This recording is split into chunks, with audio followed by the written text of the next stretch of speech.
Century, Scotland was a nation divided between the Highlanders, loyal to the royal house of Stuart, and the Lowlanders, who supported King George II of England.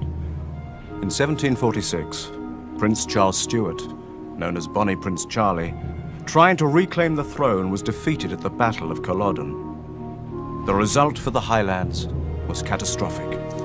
English reprisals were brutal, barbarous, and completely ruthless. Stuart supporters, known as Jacobites, were hunted down and then executed. But in 1751, 5 years later, there were still loyal Jacobites, risking their lives to keep the flame alive. The most famous of them all was Alan Breck Stewart.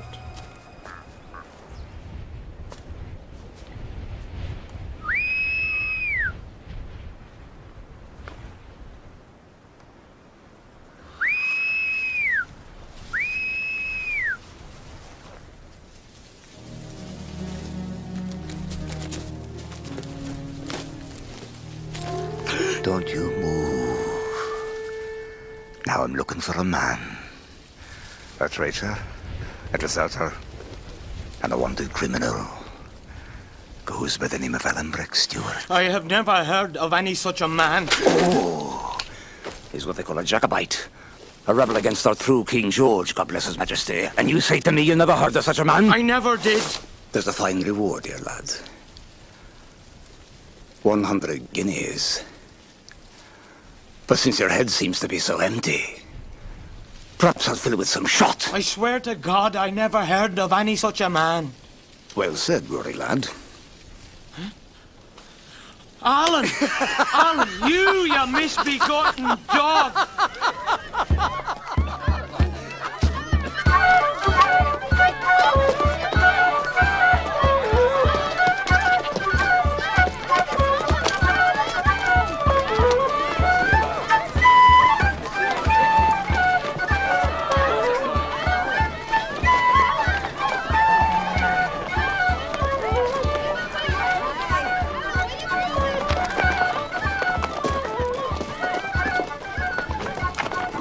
Well, James? You're back. I am.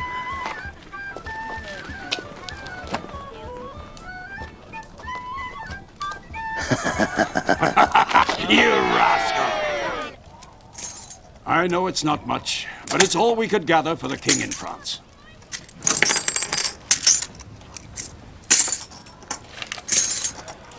So, what kind of feathers would these be, Alan? Some poor African parakeet, I suppose. Would that be French lace to your shirt? Pont Argentin, they call it. Why, but it is very fine. Have you seen my new boots? Will you get to your kitchen, one? Big, strong man. I am no mind, he dresses like a scarecrow. So when I come through Appin, there was stock of fresh evictions. Is that true? Yes, it's true. But I've consulted with the lawyers. Oh, it's the lawyers again now, is it? We can't fight them with sword and pistol. Well, you cannot fight them with parchment and pen, huh? Will you listen to me? I will not. Colin Campbell is not going to rest till he's thrown every last loyal Highlander off this land. You think a wee, dusty, penny-pinching lawyer is going to stop him? You don't understand the man. He sold himself to the Redcoats 30 years ago. What's more to understand? You would never listen to another opinion, not even when you were 5 years old when I first took you in. Please. Colin Campbell's a reasonable man. You hear that, Maggie? The Red Fox. He's called him reasonable. Just lies, deceit, and treachery. And you want to legalize that. I believe you two will be still quarrelling beyond the grave. Then you tell him. There is no telling him anything. Nor you. Yeah, you stand in Colin Campbell's way, man. He'll find means to remove you. No. It's the new man we're afraid of, Alan. The London man. Alan wouldn't know of him. I know something of Mr. William Reed. Are you straight away for France? Good. I've arranged a meeting between you and the Red Fox at the Bear Inn. Because Reed's vowed to catch and hang you before the month's end. It's true, Alan. Well, the hanging's easy. It's the catching that's for us to prove a bit more ticklish. He's a new breed, cold as ice. Oh, James. Here's your receipt. Will you, stay the night? Yeah. Another time, perhaps, Maggie. Aye. That's what you said last time. Slunger. Once, two is two. Twice. Four. 3. Three twos are six. 4. 4 twos are 8. 5. 5 twos are 10. 6. 7 7. twos are 14. 8. 9. 10. 3. 11. 12. Good luck, David. 12.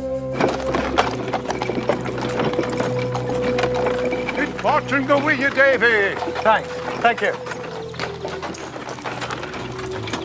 After the death of his mother and father, David Balfour said farewell to his friends and neighbours in the village of Essendine, which lies in the beautiful tranquility of the Scottish lowlands, where peace reigned.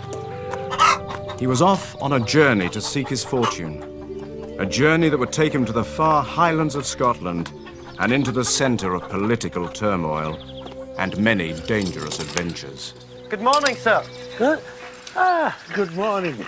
I've come to say farewell. Sorry to leave Essendine. Oh, it's a good place indeed, sir. But then I've never been anywhere else. True enough. Well then, to come straight to it. When your mother was gone and your poor father began to sicken for his end, he gave me in charge a certain letter.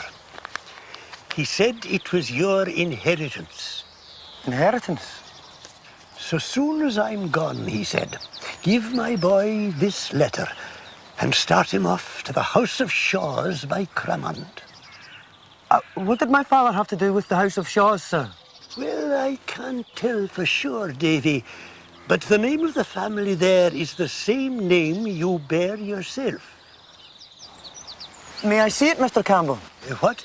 Oh, of course. Your father was a gentleman, of course. No doubt of that. And a learned man, too good for a country schoolmaster. He never talked about his past, Davy. But your mother did once. She hinted at some great quarrel in the family. At least my boy is safe, she said. God forbid he should ever see the House of Shaws. I'm afraid for you, Davy. Stay here and keep the school as your father did.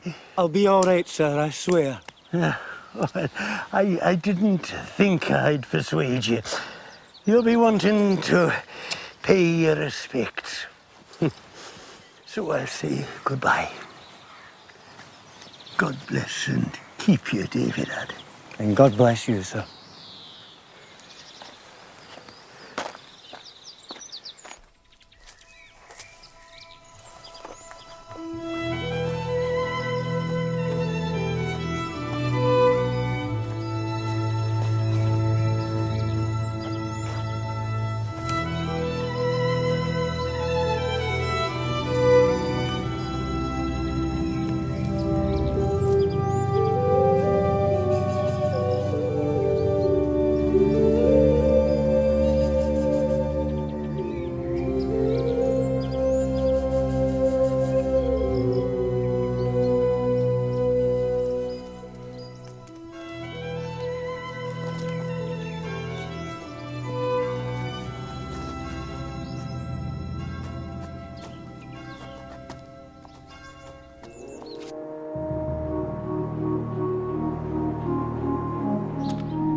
Seen you in a long time.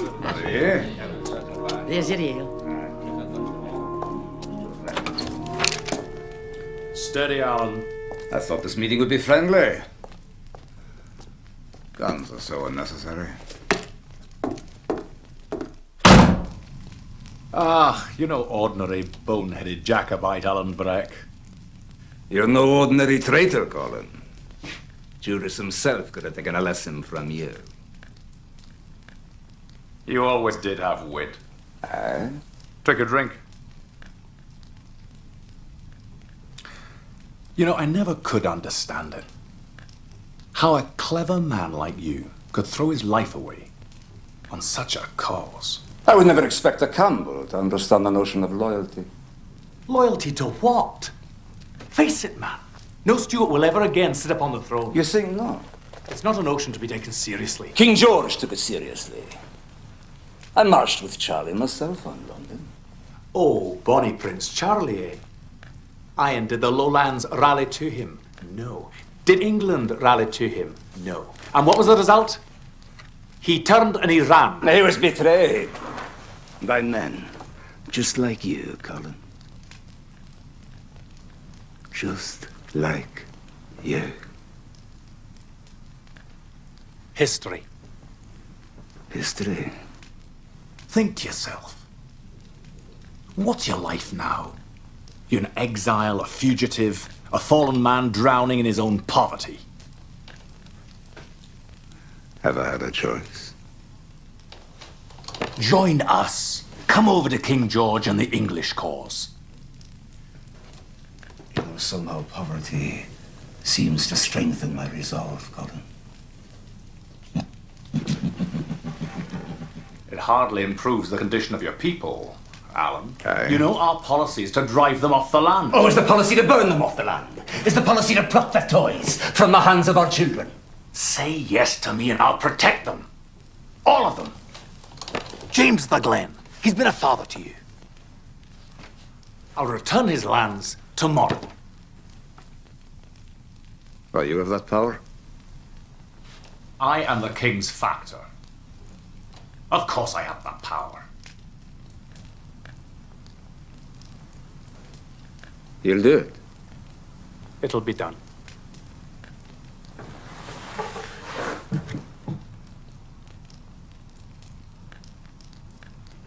You swear to it? I say, do you swear to it? You swear to it? All right. I'll have the drum. Slunge. Slungivar.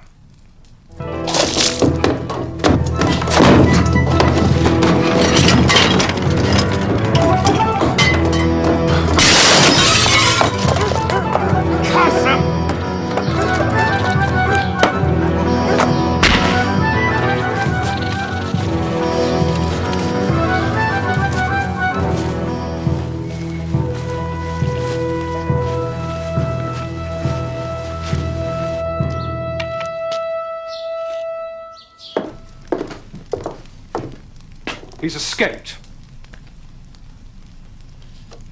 This may go hard for you.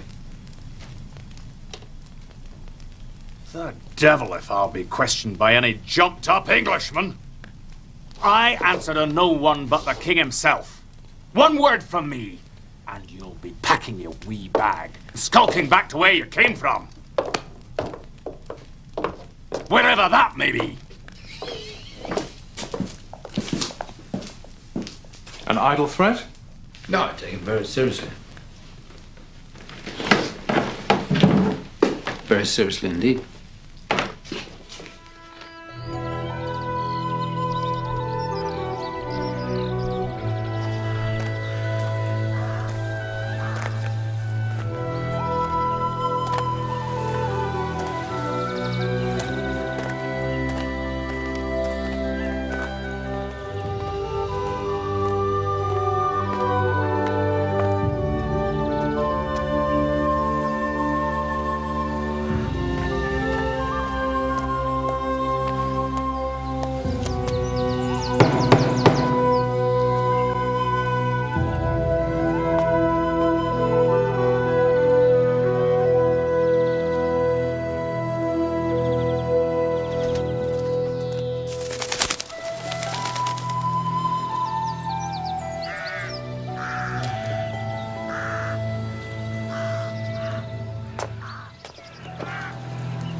It's loaded. I have a letter for Mr. Ebenezer Balfour of Shaw's. Who's it from? That's no concern of yours. Is he here? Put it down on the doorstep and be off with you. It's a letter of introduction. What? A letter of introduction. Who are you? My name is David Balfour.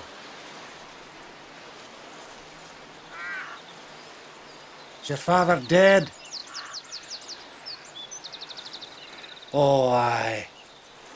He'll be dead, no doubt. Well, man, I'll let you in.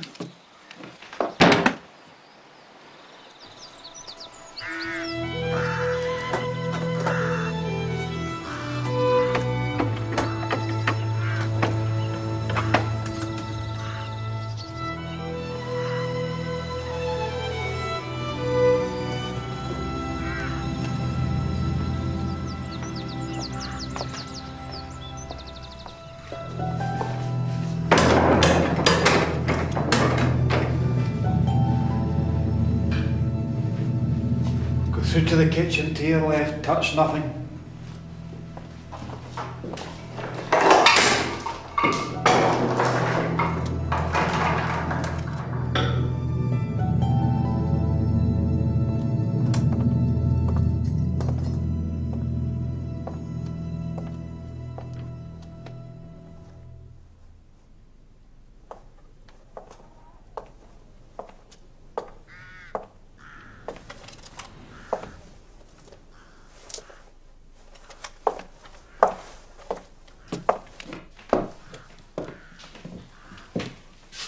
You hungry?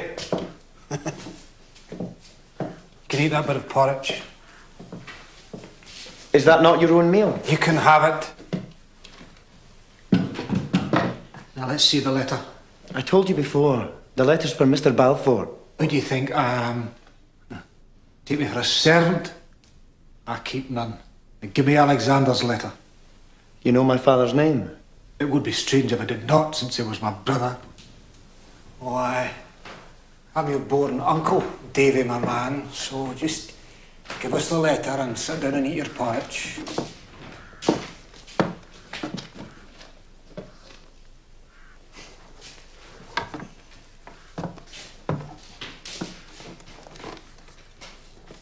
Do you know what's in it? You can see for yourself, sir. The seal's not been broken. But what brought you here? To deliver the letter. Aye, but you'll have had some hopes, no doubt. I confess, sir, that when I was told I had kinfolk well-to-do, I did indulge the hope that they would help me in my life. No doubt, no doubt. But I look for no favours. I'm no beggar. You have the air of one. Poor as I appear, sir, I have friends who would gladly help me. Don't fly up in the air at me. We'll agree finally. Well, if you're done with that porridge, I'll just take a bit of it myself.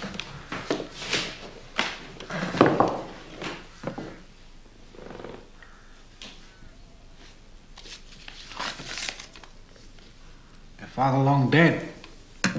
3 weeks.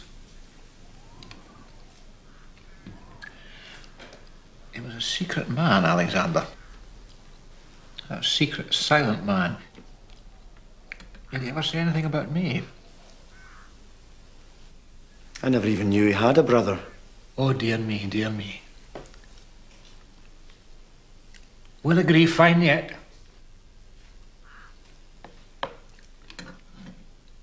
I'm glad I let you in.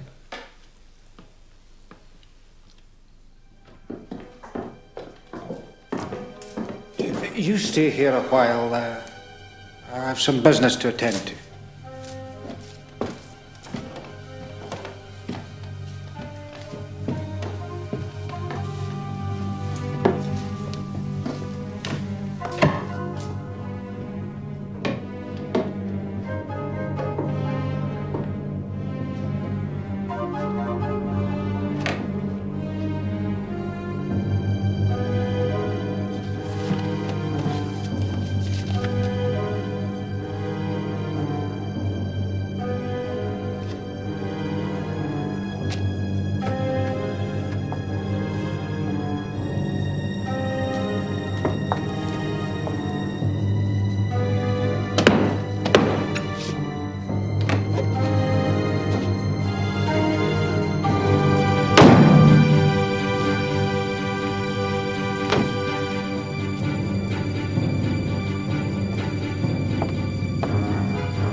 You a reader, Davy?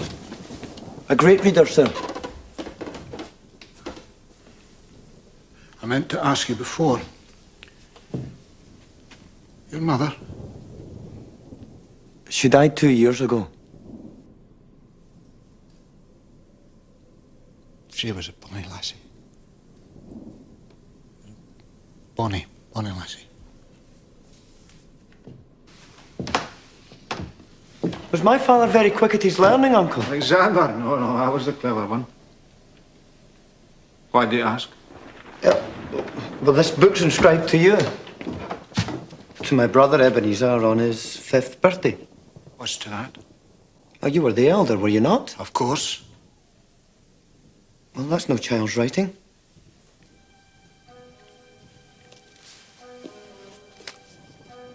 It's our father's hand. I remember now how Alexander asked our father to inscribe the book. One excellent work of religion. You could do worse than study it, Davy.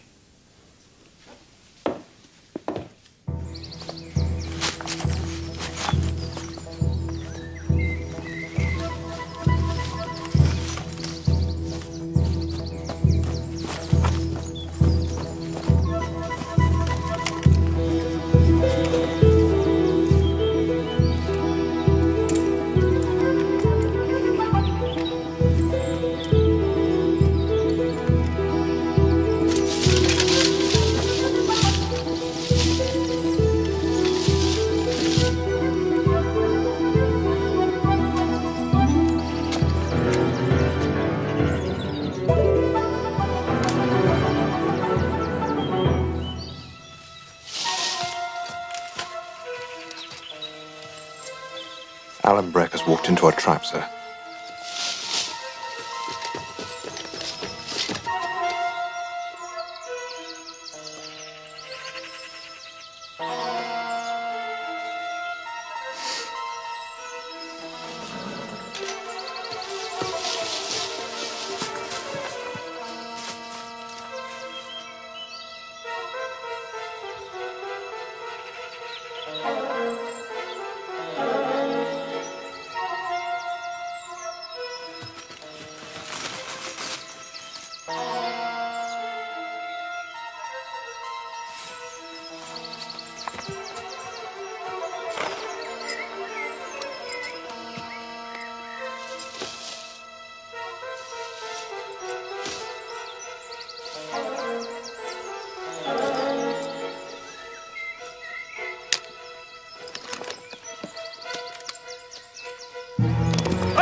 He left this for you, sir.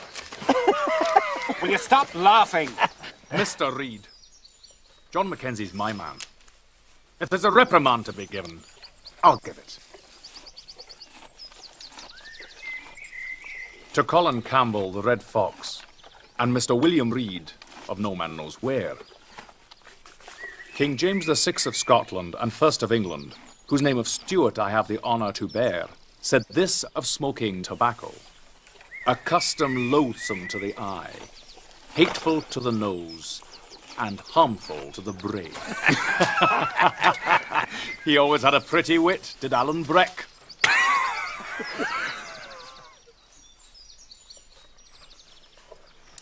Oh, you foolish wee man. It was that stinking pipe of yours lost us the game.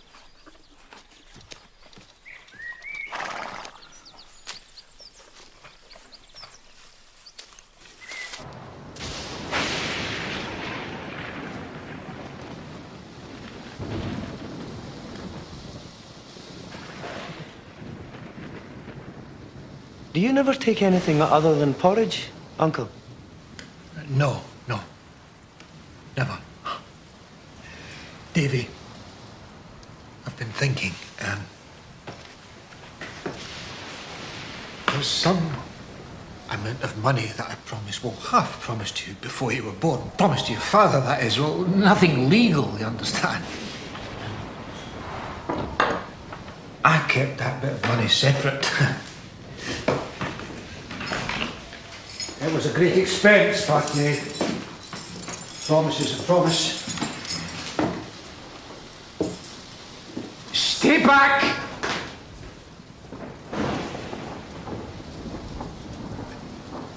Sit down, just sit you down, Davy boy.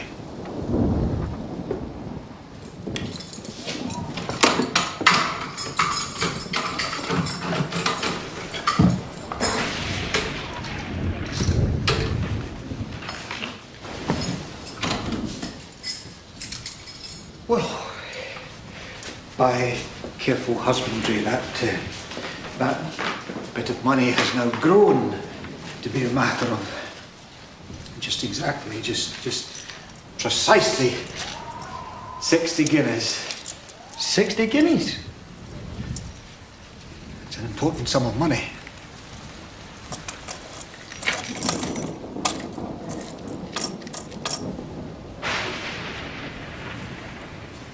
Count it.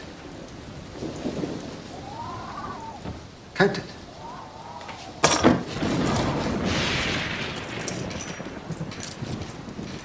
There's more.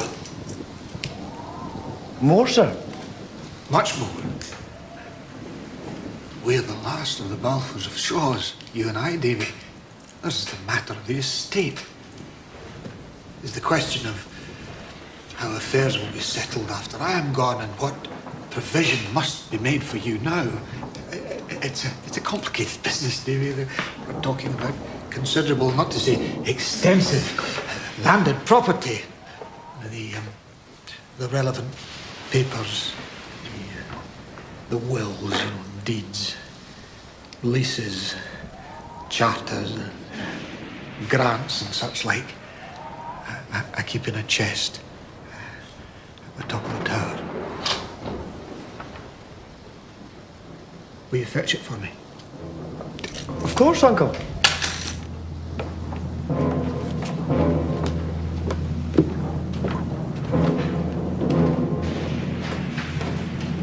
Just go through that door to the top of the tower and you'll see the chest.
My God.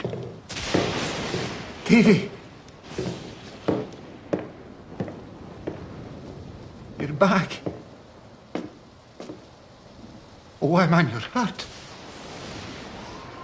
Sit down. Sit down. I'll get you cordial. Whatever happened? The stairs. You had a fall. Yeah. No, they gave way under me. The whole stair. Dear me. Dear me. I see.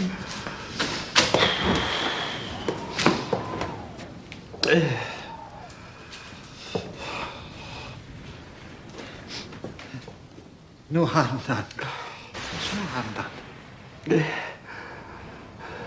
So, you never came at the chest? I was lucky to save my life.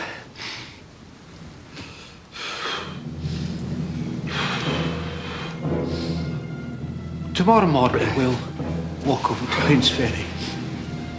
My lawyer, Rankila, he keeps a copy of every document.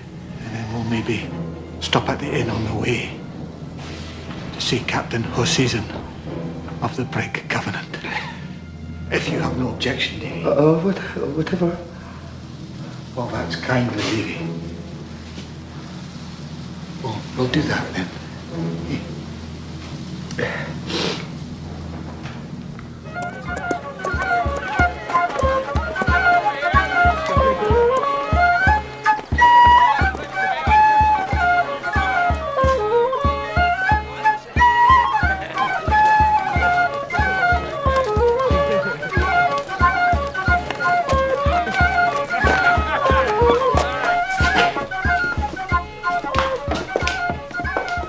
Season. Mr. Balfour, this is an unexpected pleasure, sir. I was passing and I remembered that there are papers to be signed. May I present my second officer, Mr. Ryak? Proud to know you, Mr. Balfour. This is my brother's son, David Balfour, the heir to Shaws. Captain? It's an honour indeed, Mr. Balfour. You keep your room uncommon hot, Captain Hoseason. I have a cold blood, sir. Oh, well, we must all be the way we're made. David will order meat and drink for us. Porridge and a mug of ale for me, but whatever you fancy for yourself. Don't mind the expense. Thank you, Uncle. Gentlemen.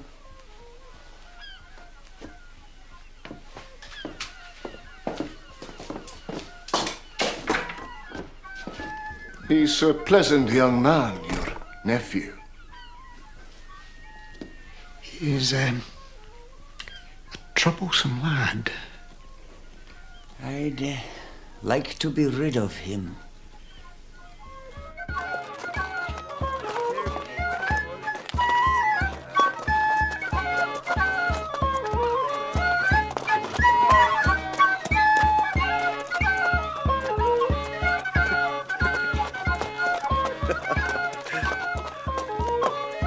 What cheer, friend?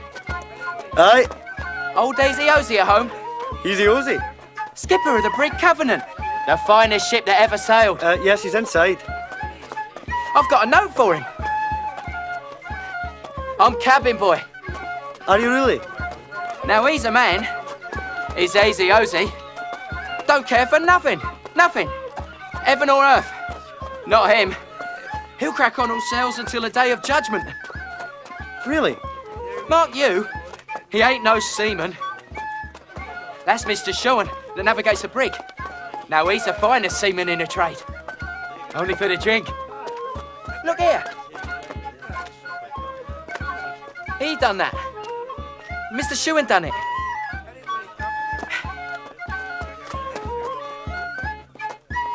But I'll do for him. I'll get him.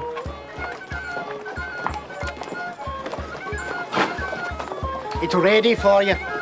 Right.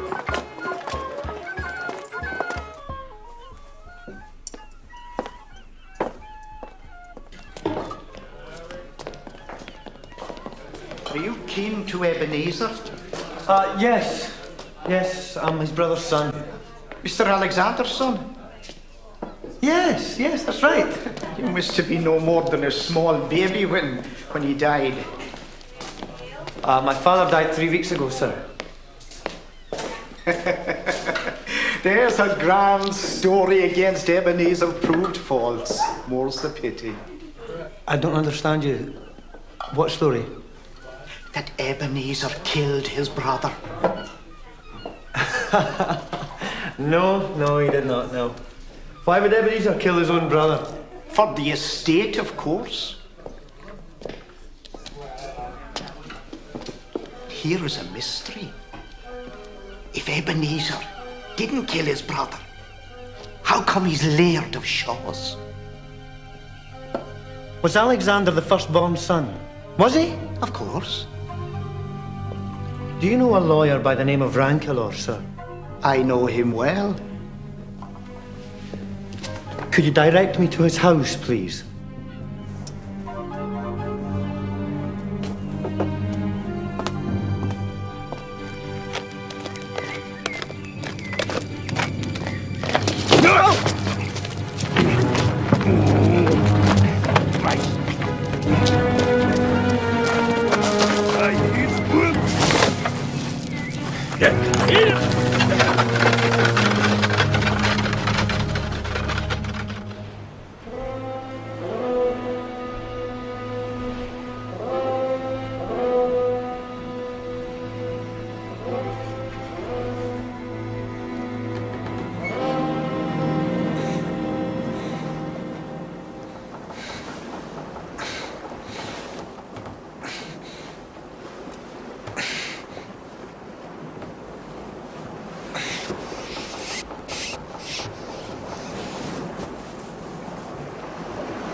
Don't worry, lad.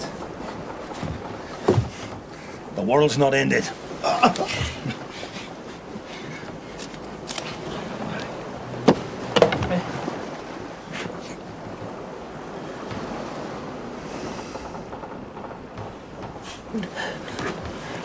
Here. Have a sip of this.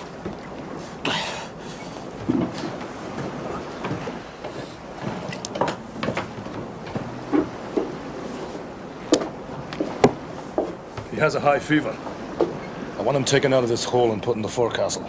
What you want, Mr. Ryak, is of concern to nobody but yourself. Look, I'm paid, and none too much either, to be second officer of this old tub. I'm paid for nothing more.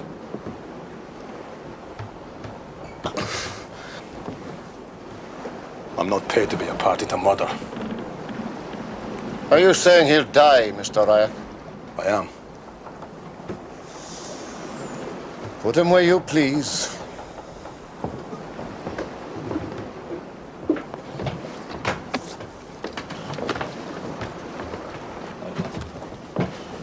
Up you come on, up you get, lad.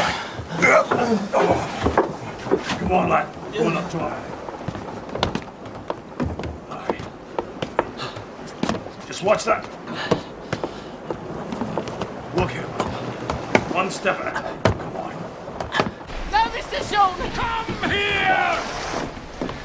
It wasn't me! Thief! Run! I'll take the hide off you this time! Oh! No! For God's sake, man! No! Please! No! Sir, I beg you. There we go, you know. You know, it's a curious thing. Mr. Sean, sober, is a quiet, kindly sort of a fellow. And the only true sailor on this whole cursed ship. You see Mr. Sean drunk? He's a raging devil. You know I don't belong here. Now me, I'm the exact opposite. When I'm sober, I'm a sullen kind of man. I have friends who would pay you handsomely if you helped me. You see, when I'm drunk, which most of the time I am, I'm an angel. You let me write one line to the Minister Campbell of Essendon. If you please, Mr. Aye, Captain.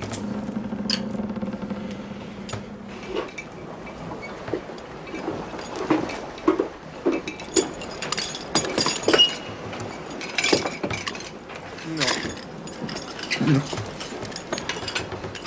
I beg you. No.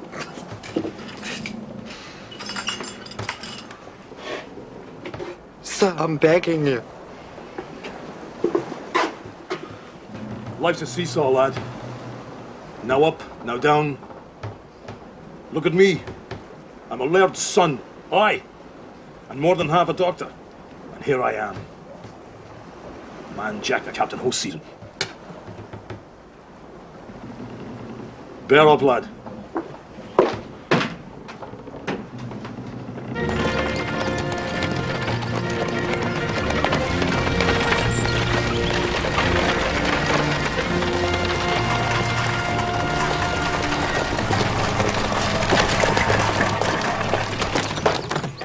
He was spotted 2 hours ago. I think he must head either through Craigshiel or Draymore.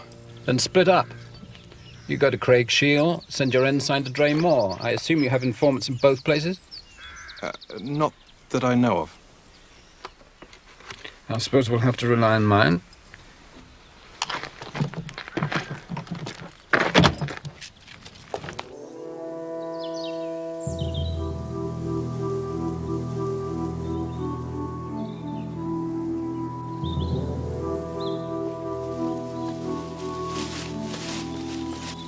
Ewan of Appin.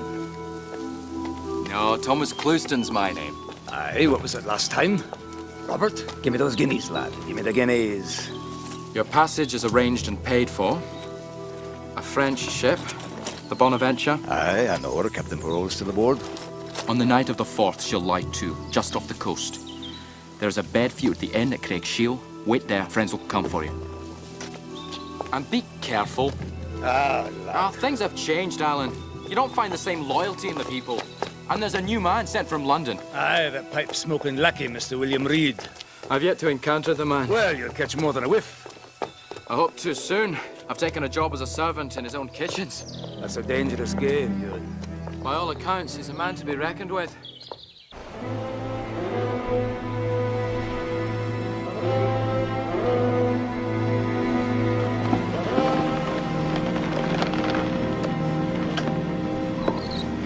Food for the prisoner, good lad. Keep him fit and strong now, so he'll fetch a good price, and I'll see to it that you get your fair share. You call that Bristol fashion, Robbie? Sorry, Mr. Swan. Hey, worry, lad, Billy, proper. Aye, aye, sir.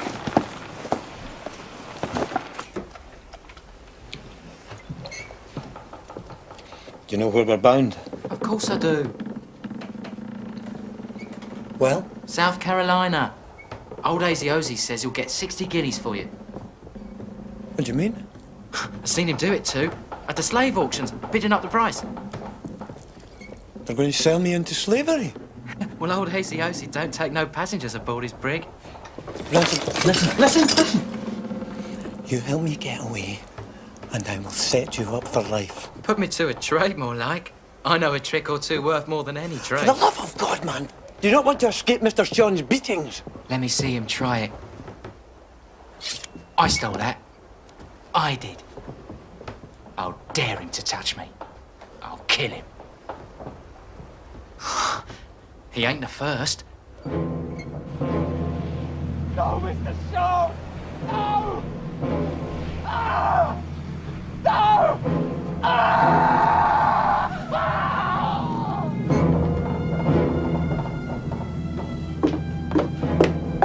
David, I want you to serve on the roundhouse. You and Ransom are to exchange places.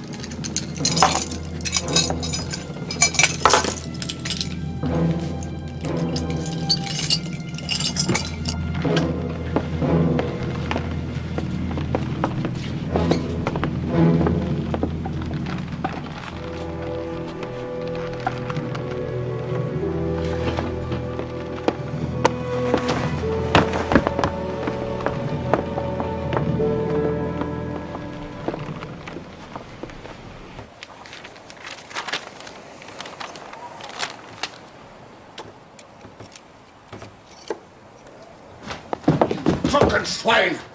Do you know what you've done? You've murdered the boy. Mr. Ryak, this must never be known. The boy went overboard. That's what the story is. You should have interfered long ago. Give me that! I kill you for that!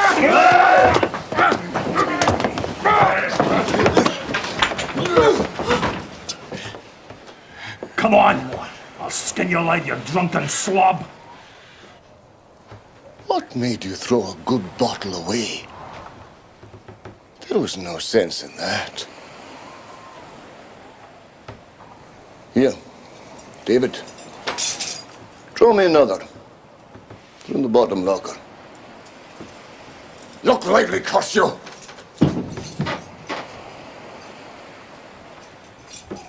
For as much as it had pleased Almighty God in his great mercy to take unto himself the soul of our dear brother here departed, we therefore commit his body to the deep, to be turned into corruption, looking for the resurrection of the body, when the sea shall give up her dead.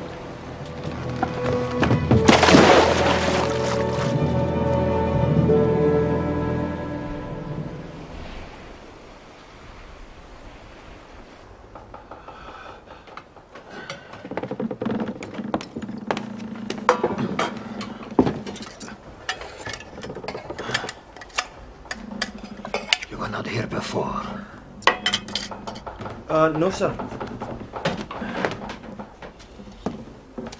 There was another boy. Yes, sir.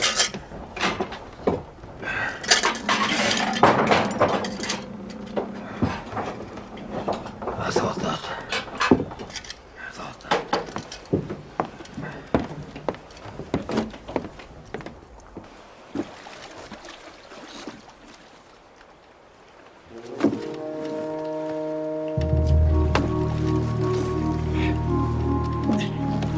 Can you see the French ship?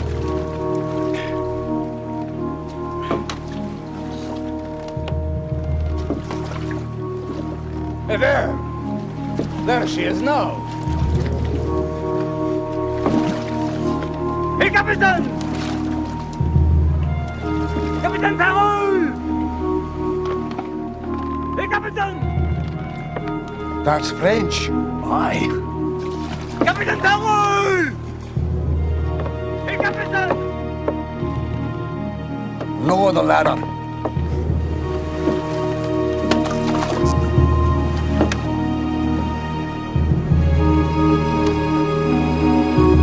Bless you, lads. See you safe home now.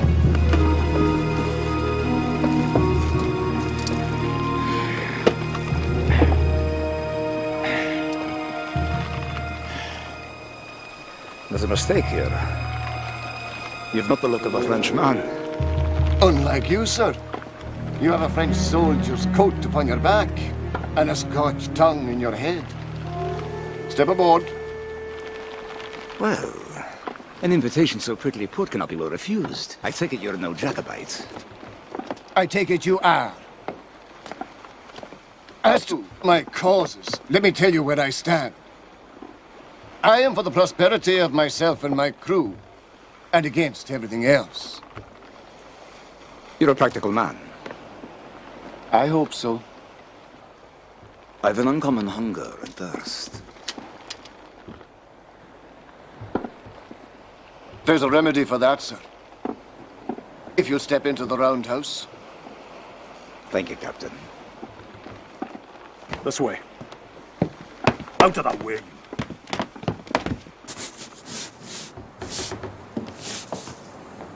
Yes, I was bound for France. There was a French ship cruising hereabouts to pick me up, but she must have given me the go-by in the fog. So if you can set me ashore to where I was going, you'll have the means to reward you highly for your trouble. In France? Oh, no, sir, that I cannot do. But where you come from, we might talk of that. Davy, run after the galley and fetch some meat for the gentleman. Lively now. Better off where he is. He won't be able to swing his sword. True, but he'll be hard to come at.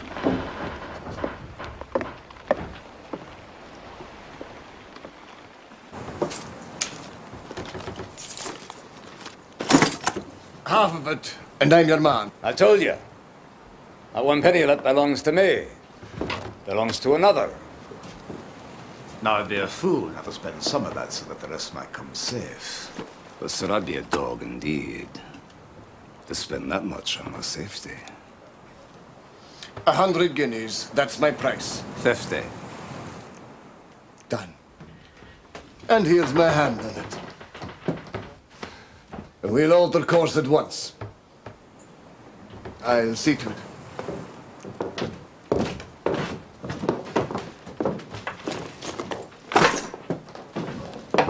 Thank you, lad.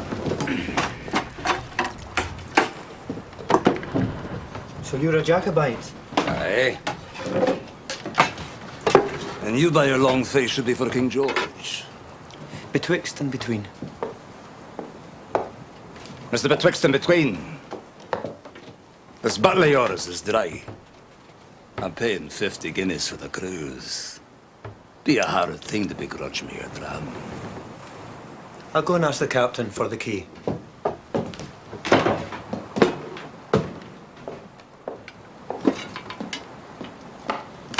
You have your pistol, Captain. He has 2. The other firearms are locked up in the roundhouse. Here's our chance to get the firearms. The gentleman's seeking a drink, Captain, and the bottle's dry. Would you give me the key? Davy, my man. That wild Highlander is a danger to the ship. Besides being a rank enemy to King George, God save him. Aye. We've swords and cutlasses enough in the forecastle. But the firearms are in the roundhouse, under his nose. If I, or Mr. Ryak, was to go in to get them, he might start thinking. But a lad like you, Davy, you could snap up a pistol or 2 without remark. Do it cleverly, and I'll bear it in mind when we come to South Carolina.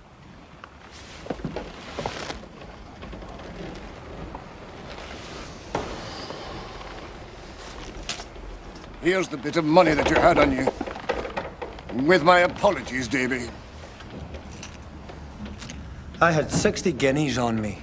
Davy, your uncle took that. And see here, that Jacobite has a belt full of gold.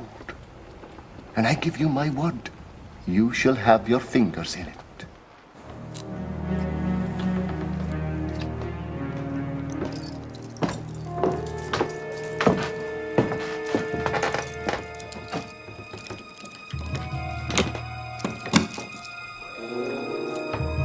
Do you want to be killed? Why? Is that how the wind sets? They're all murderers here. It's a ship full of them. Now, they've already murdered a boy, and you, Mr. Jacobite, are next. Well, they haven't got me yet. Would you stand with me? I'm no murderer. I'm no thief. I will. Good. What's your name, lad? My name is David Balfour, of Shaws. Of Shaws, indeed. My name is Stuart. Alan Breck, they call me. Not a better plane. Got nothing to clap onto the hind end of that.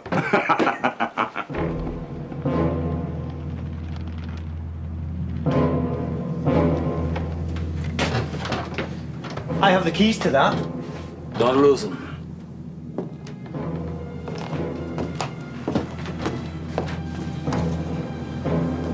They've 3 ways to come at us here, Davy. These windows, that skylight, and the door. I'll shut the door. Not so. I've but one face. And so long as that door is open and my face is to it, I've my enemies in front of me. That's what I prefer to find them. Can you use a sword? I never have. Cutlass, then? No. A dirk? No. Could you contrive to pull a trigger? I'll prime and load these pistols for you. Of course I can. My father used to take me hunting rabbits. Well, thanks be to God for that. But I'm not a very good shot. Aye, but you'll admit to it. Bravely said. And many a soldier wouldn't dare to say that.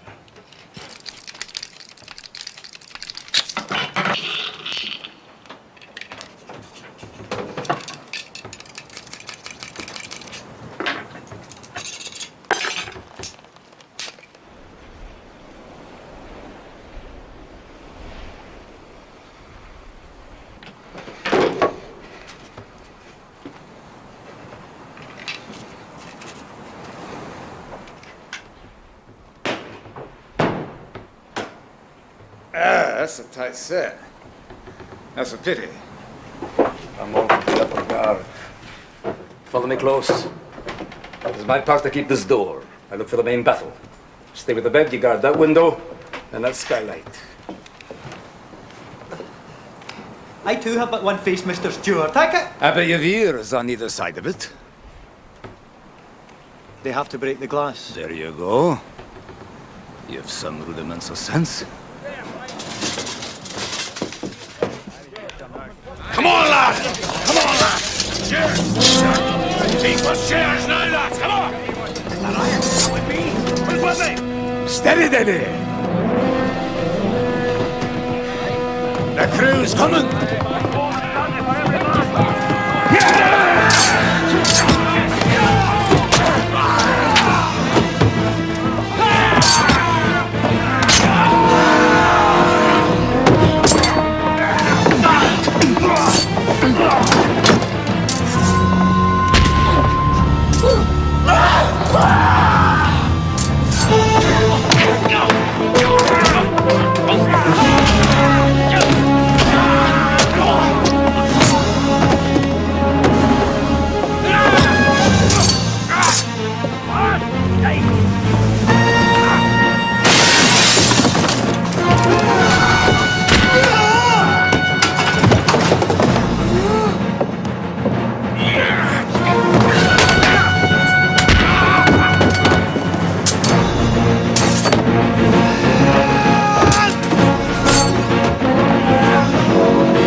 Davy.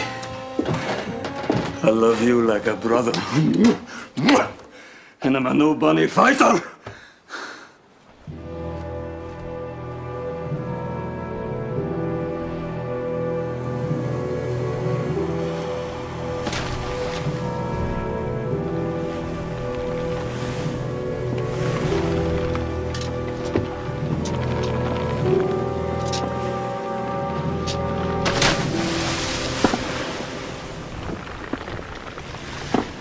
We'll have to parley. There's nothing else for it.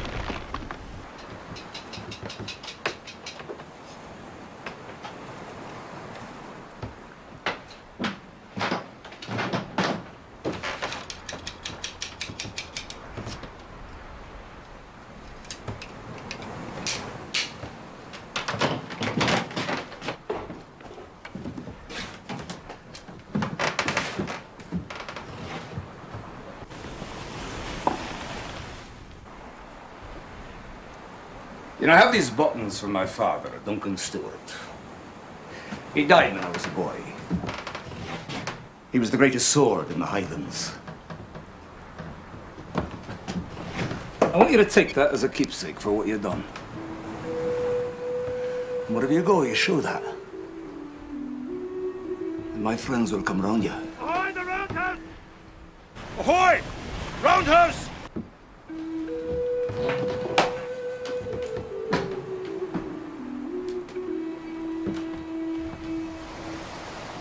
Will you parley?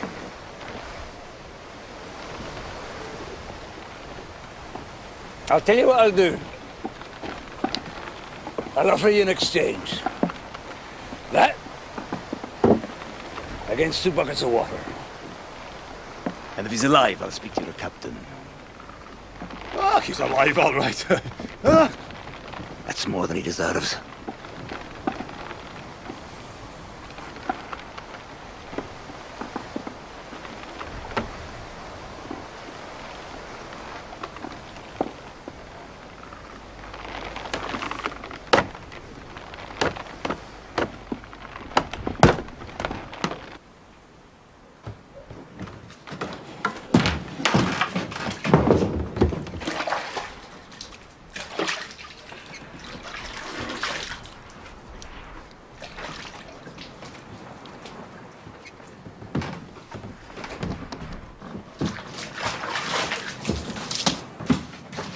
you lend a hand in?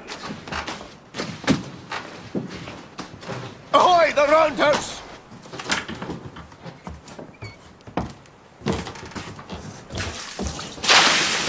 Ahoy, the roundhouse! You've made a sore hash of my brig, sir. That's none of my choosing. I'll give you 30 guineas to set me on dry shore at that American. I haven't men enough to work this ship. And my navigator, Mr. Shoon, has had your sword through his vitals. 50. 30. If I hadn't lost so much money on this plaguey cruise, I'd see you at the rope's end. Aye.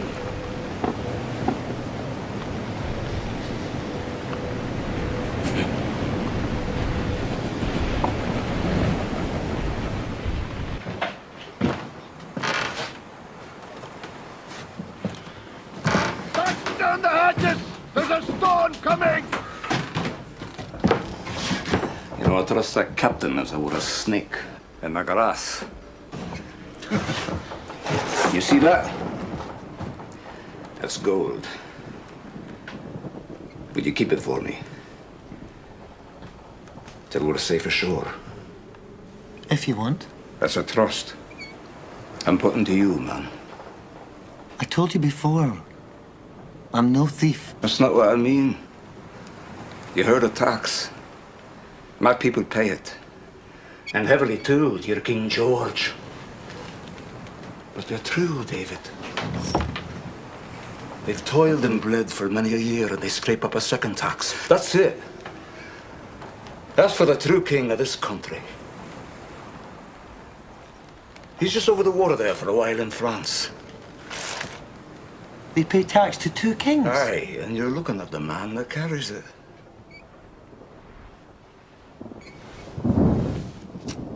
Well, I'll be honest. I am for King George. I am.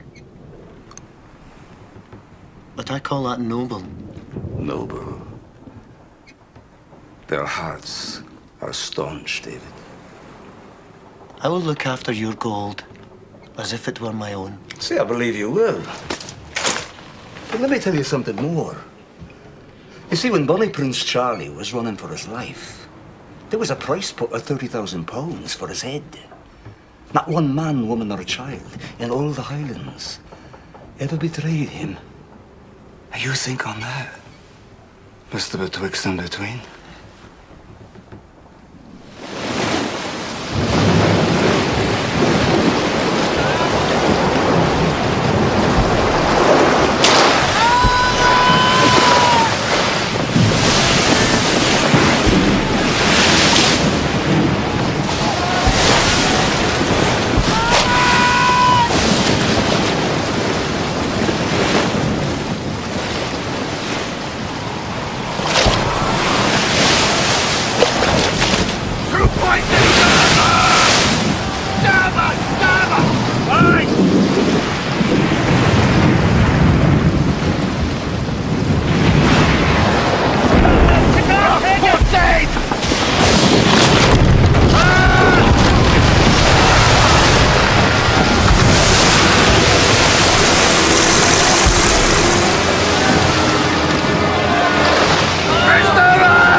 Gunpowder's dry.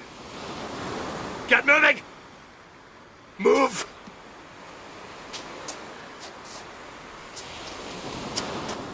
Go on! Robbie! Search him! Get that money! There's nothing. It's with the boy. Then you've killed him. Aye. With a weight like that round him, he'll drown for sure. Sunk like a stone.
Let's get you away from here. To the left! Guys up!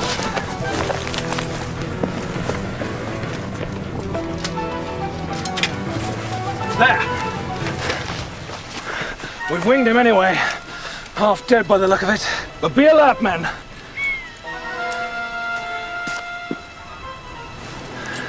These Highlanders are full of tricks.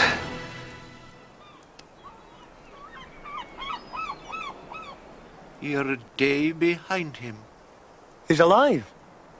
He had that appearance about him.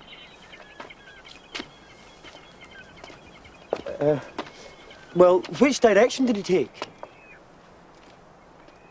Westward, towards his own place. And what place would that be?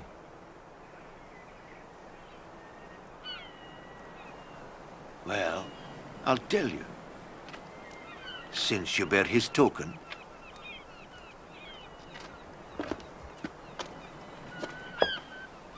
A cairn.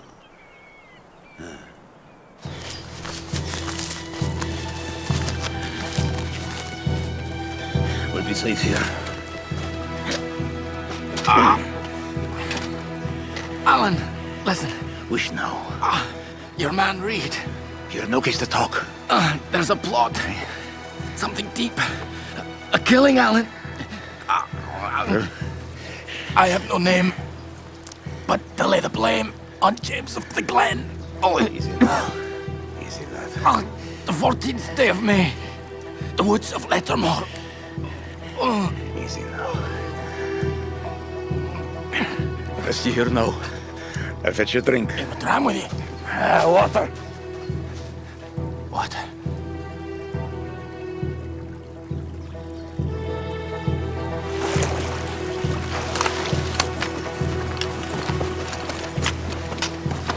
Ewan. Ewan.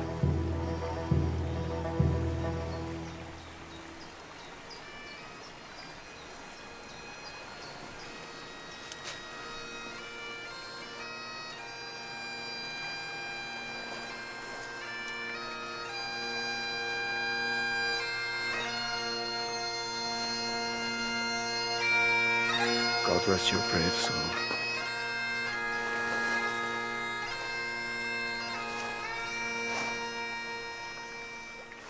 McCardie, you'd go south by east, through the woods of Lettermore.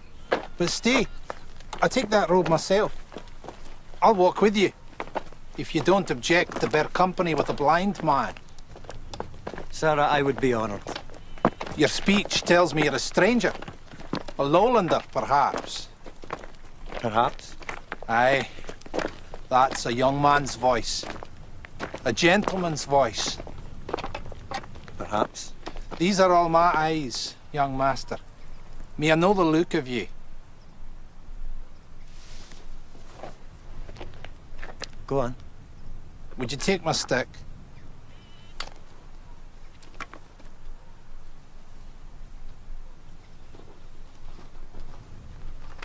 Aye.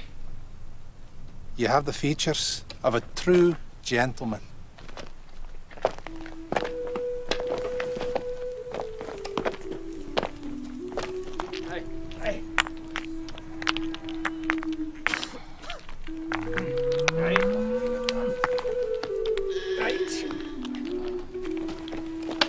Is every lowland man as silent as yourself, young master? I was just observing these people here. They don't look like Highlanders at all. There's no tartan, no kilts on any of them. Did you not know that King George has put a legal ban upon the Highland dress? Aye. No tartan, no kilt, no bagpipes neither. That's to break the spirit of the clans.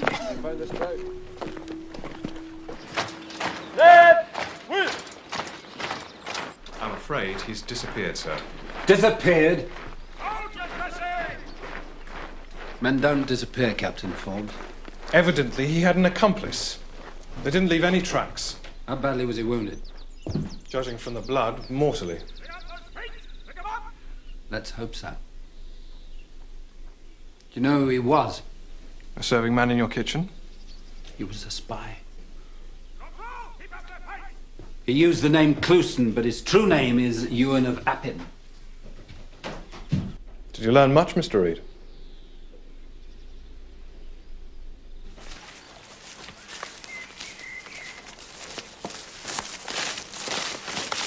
Is that the song of a bird I hear? Aye, it is. Would you be a Christian and fetch me a sup of water, young master? Aye, of course.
Alan Breck. Well, Flora. You can stop there. I don't know how you dare to show your face. There's much I dare. You've not forgotten, surely. I've not forgotten. Nor forgiven, Alan. What do you want? Just a bed for the night, if you have one. I do not. Not for you.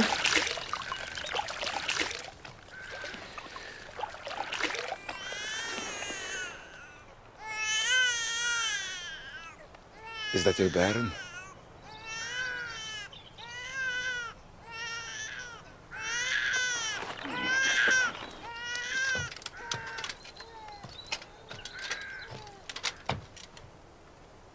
And where's Donald?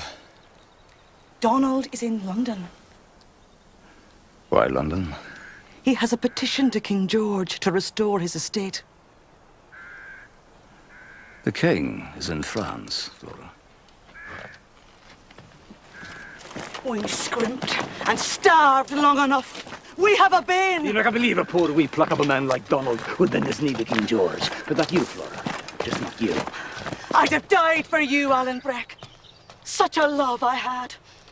But your king over the water whistled for you when you were gone. My king! Your king! Your king. And you sheltered his son, Prince Charlie himself, in your own father's house. They burnt my father's house. They drove our people off the land. I had no man to turn to save Donald. A poor wee pluck of a man, you called him. Well, he stood by me. He wed me. And it cost him dear. You left me naked, Alan, and that's the truth of it.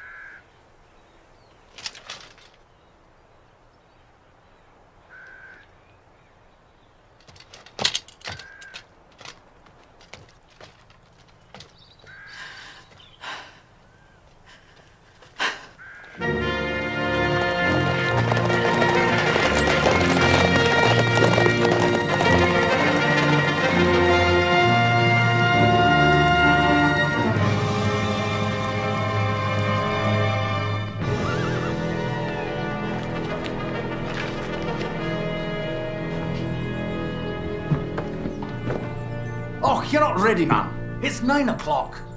We've a long ride to a cabin. Do you want to evict James of the Glen or not? I'm perfectly ready. I see you like your comforts, Mr. Reed. Well, any fool can be uncomfortable.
Good day, sirs.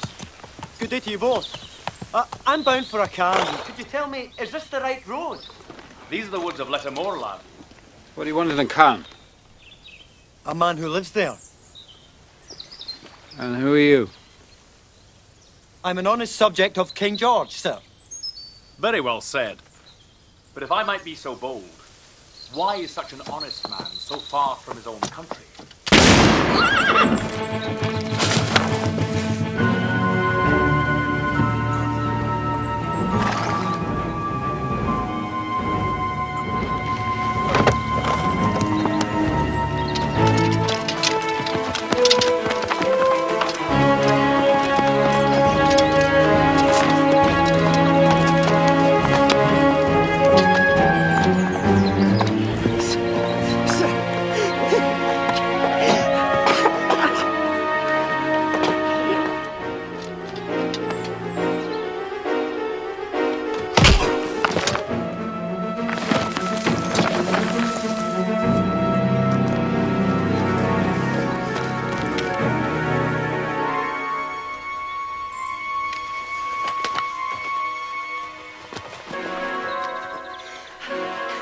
sake, Mr. Reed! Don't go! He's been shot. This boy's an accomplice. No, I'm not. He was put here to keep us talking. Get after him. Sergeant! After him!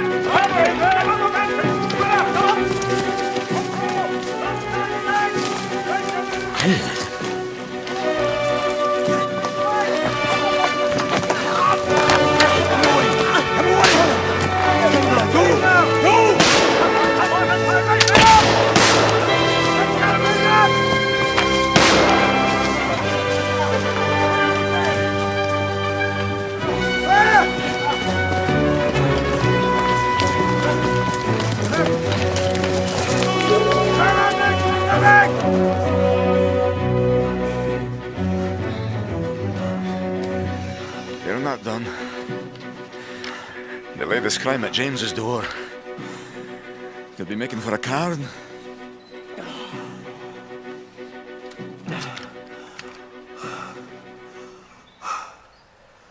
What the devil were you doing in the woods at Edinburgh?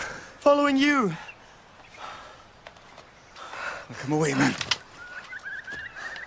You entrusted something to me which I felt it was my duty to return to you. And there it is. I thank you for getting me away, but now we part. I'll be part from the Davy. There's a man lies dead down there! And the weapon that slew him is there! In your hand! You think I killed him? Goodbye, Mr. Stewart. I doubt that we shall ever meet again. Hey, David. Where the devil do you think you're going? Home! Home! Man, you're not gonna make 5 miles before they catch you!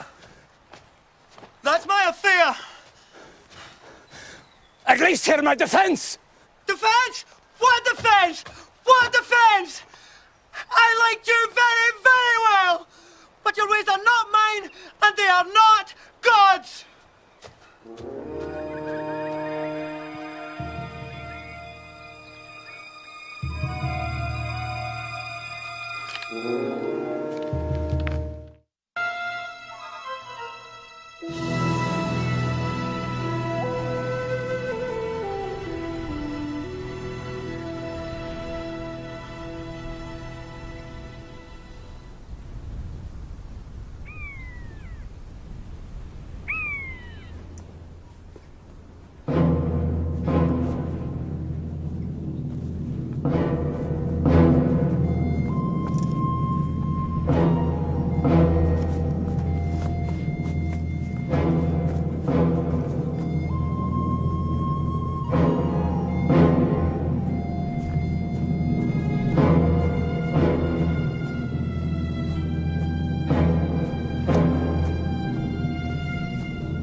Halt or we shoot!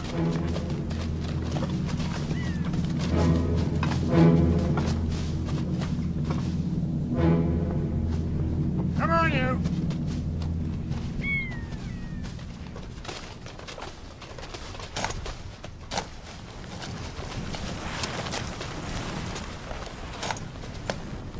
Now that we've got you, let's have your name.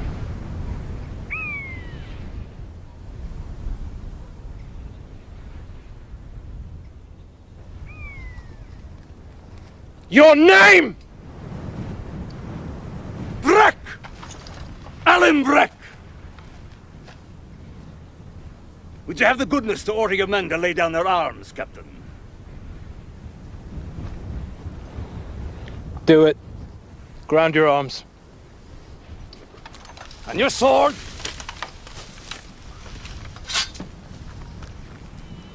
If you please.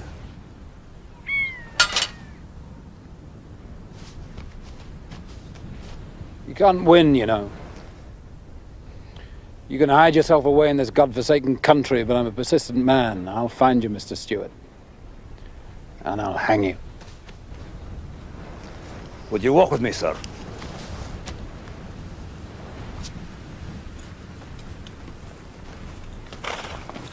You'd be well advised to shoot me now, Mr. Stuart. Or shoot a man in cold blood? Is that what the English do? That's not the Highland way, Mr. Reed. Fatal flaw in the Highland character, Mr. Stewart. Well, perhaps I should shoot you.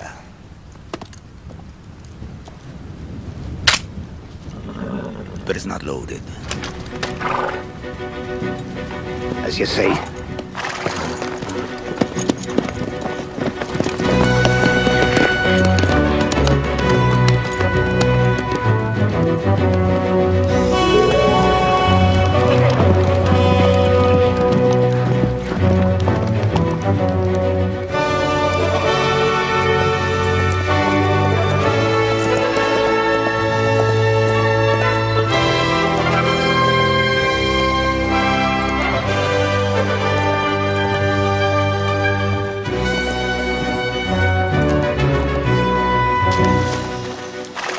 Why don't we keep the horses? Because we're safer on foot.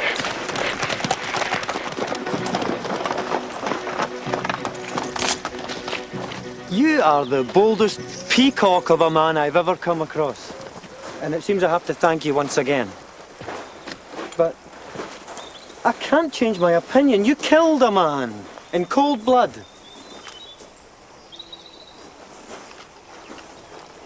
You know who that man was? It was a man, an innocent man. It was your king's factor. That's your defence? Now, I tell you, Mr. Balfour of Shores, as a friend, if I were about to kill Campbell of Glenore, it would not be in Stuart country to bring trouble on my own people. What trouble? I told you William Reeve will lay this murder at the door of my kinsman. He'll hang him if he can. He'll throw his people off the land. With no proof? He's a Stuart. Can you understand that? That's the proof.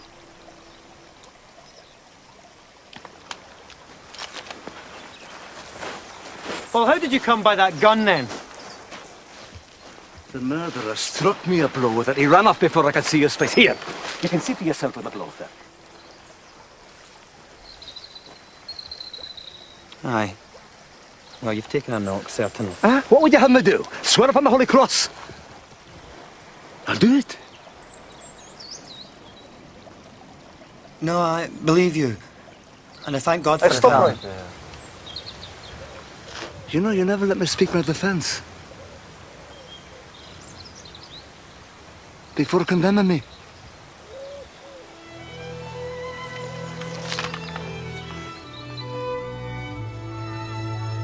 Justice? What justice? I was here, in Arcon, when the murder was done. I've a score of my people to swear to it. Aye. Your people, James. Stuarts of Appin. This is a Campbell that's been killed. Listen to him, He will be tried at Fort William. There'll be 15 Campbells in the jury box, and the biggest Campbell of them all, the Duke of Argyll, on the bench. For God's Now you'll take to the heather with me away to France. No. It's best, James. Hold your tongue, woman. How many times must I tell you? This is a plot by Reed. Now he won't be thwarted. He'll see you hang. Redcoats. Will you run? No. Then we fight.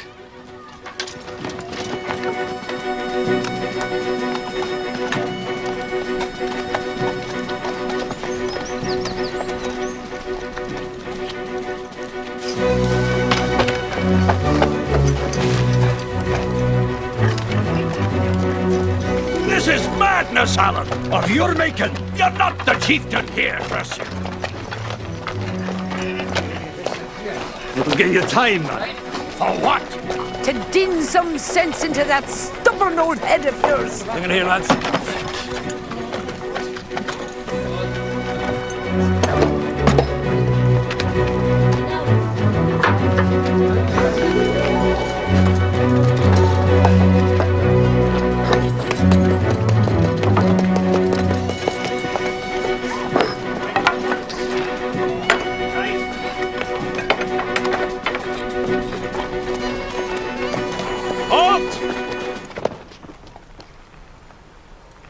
Fix bayonets! Fix bayonet!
This is folly.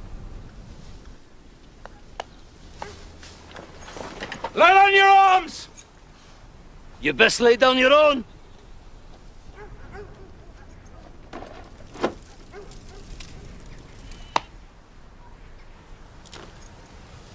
You'd be wise to.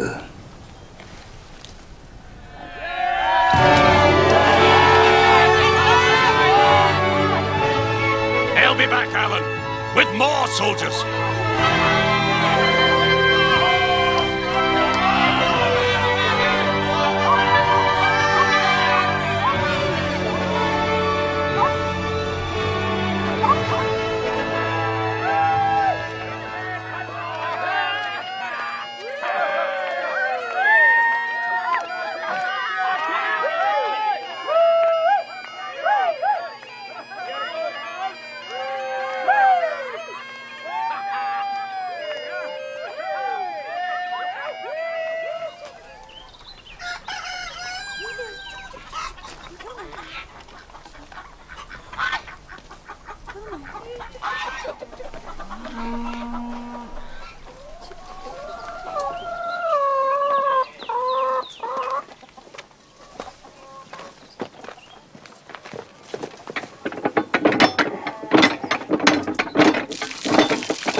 I know. It's death to stay. You and your friends slip away now, while you have the chance. They will hang together, James. For once in your life, Alan Breck, you'll listen to me. For the sake of my people, I'll give myself over. Why do you persist? Listen to me. I have only one hope for my life, and that's you. Find the one who did the murder. If any man in Scotland can do it, you can. Find him. Produce him to the court, with proof of the plot. And no Campbell jury can ever hang me.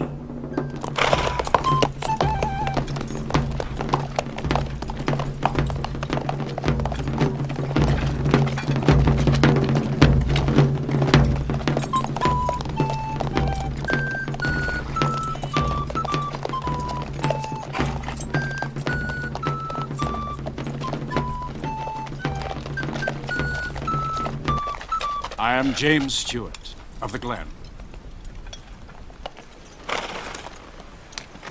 Come on, you pigs! Don't bust the dirty ribbon!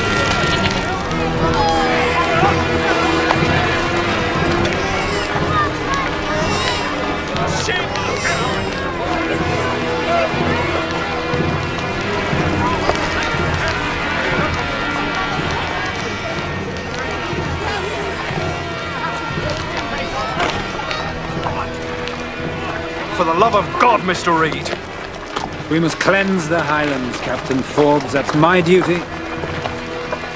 And it's your duty.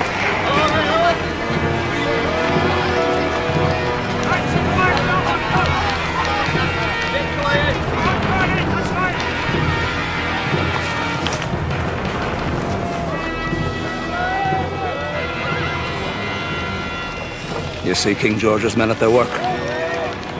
Where do you stand now? Is there betwixt and between?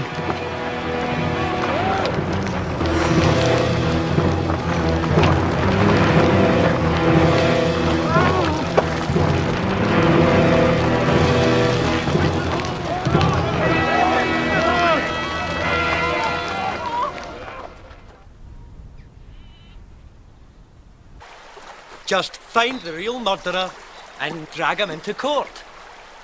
That doesn't sound simple to me at all. Unless you have some sort of clue. Well, I'd be something of a fool to say about this business if I'd not.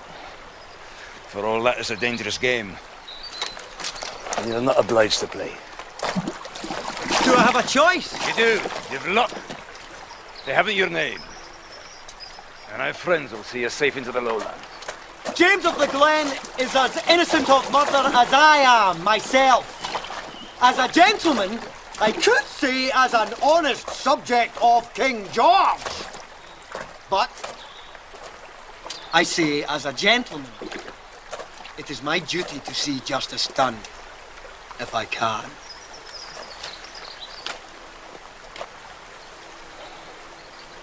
Well, that's well said, lad. My hand's on that.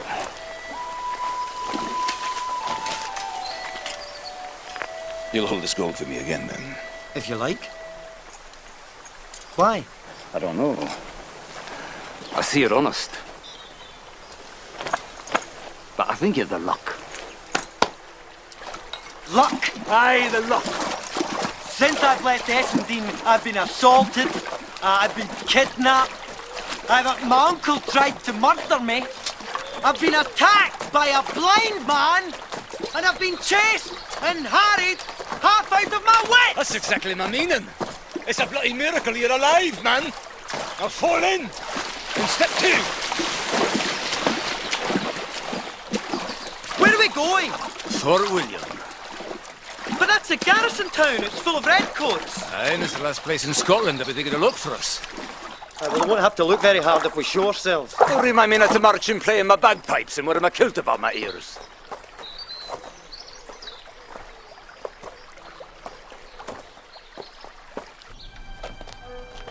I say, Tom, come on. That's a rather fine pistol. Not half as fine as the tavern I've got my eye on. Come on.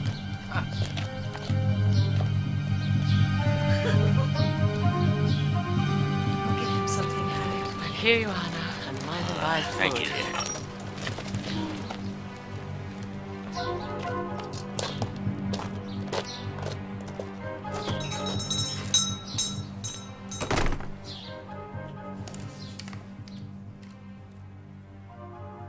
It's an odd-made piece, Alan. Very odd. I've seen nothing like it before. Are you selling For shame, Angus. And you, an elder of the church? I'll take a Bible, though. Now, you tell me the name of the man you made it for. I never knew his name. He would have been a fool to give it, and I would have been a greater fool to ask it. I'm going to use that to blow out that canny brain of yours. Well, I can give you his clan. Give me the name. Well, it was a Campbell killed. And MacDonald. Yes, a MacDonald he was.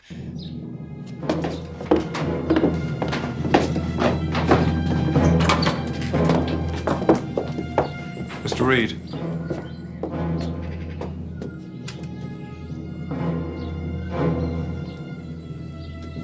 Sir, I know where Alan Breck Stewart is. No, sir. I've not seen a living soul all morning. More's the pity.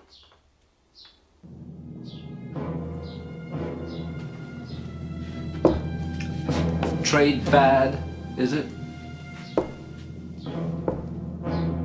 Terrible bad, sir. As bad as your memory?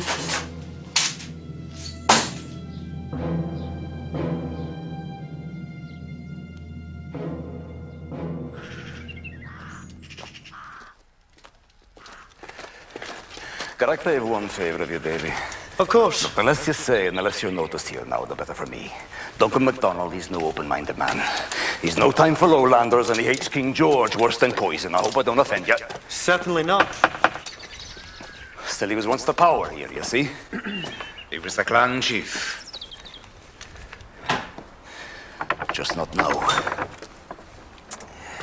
Good evening to you, miss. Sir, My name is Alan Breck Stewart. I know the name. Is the Earl at home? He is. Then might I crave 10 minutes conversation with him? Come in, sir. Sirs.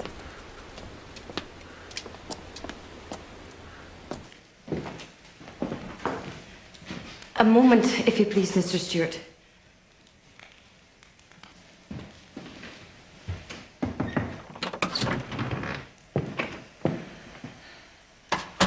That man had 5 sons, and he lost them all. And that'd be the granddaughter Mary. One bonny lassie. Oh, she's all right. You don't agree? Well, I've hardly had time to form an opinion. How much time do you need? A glance is enough, I always say, if a lad likes the look of a lass. And a lass likes the look of a lad. You may go in now, Mr. Stewart. Thank you. Will you take some refreshment, sir? No, thank you. So you're not accustomed to Highland manners. It's a great tradition here to offer hospitality to a stranger, and a great offence for a stranger to refuse. Oh, I apologise, Miss MacDonald. May I know your name? There are bills posted around every town and village for the capture of Alan Breck Stewart and his companion.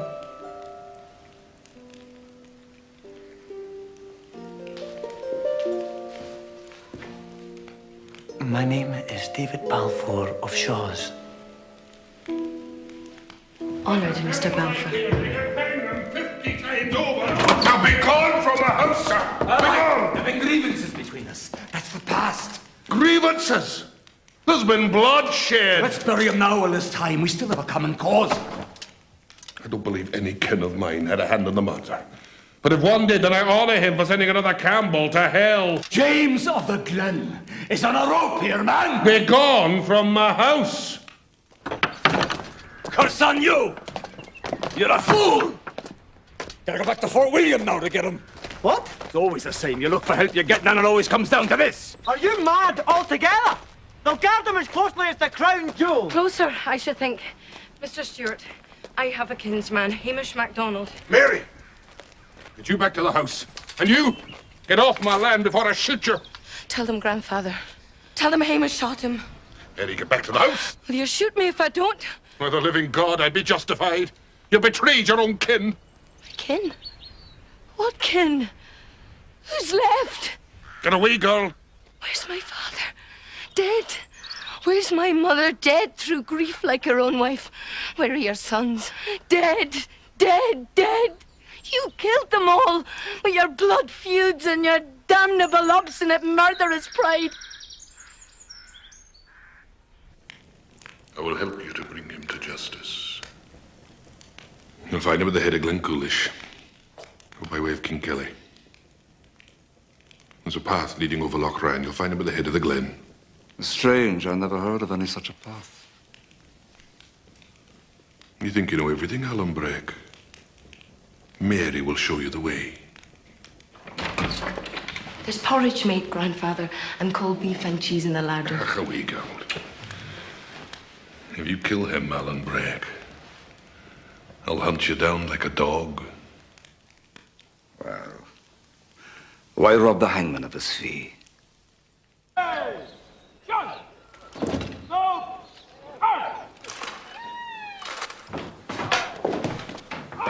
They've been seen. Here, here, here, and here. That's Duncan MacDonald's land, the Earl of Dunbray. You're very well informed. I have been here 3 years. The MacDonalds of Dunbray and the Stuarts of Appin are clan enemies. Mind you, the old Earl has some feud or other against half the Highlands. Good. Why so? Mark 3:25. If a house be divided against itself, that house cannot stand. A difficult old relic like the Earl is worth a regiment to us. Yes. I see what you mean. I hear to be made the King's factor. Nothing's been decided. I think you're a man who gets what he wants. Oh, that's because I never allow myself to want what I think I cannot get.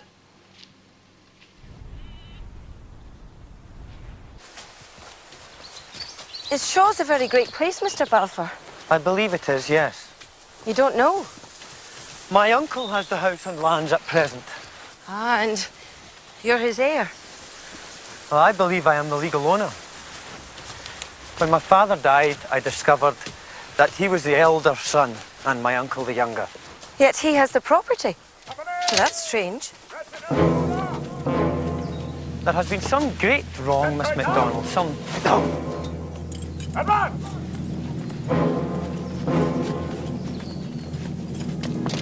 Keep your dressing, man!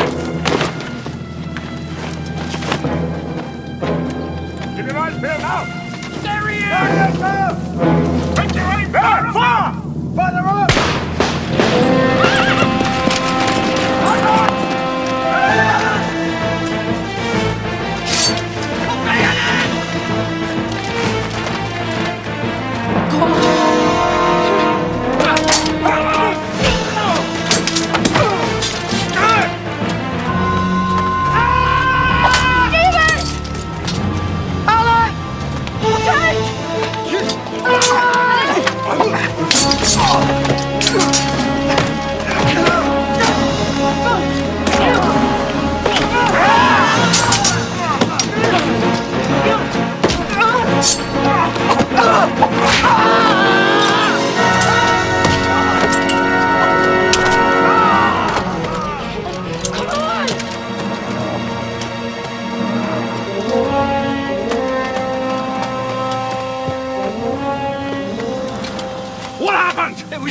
Sir, and there was a girl with them.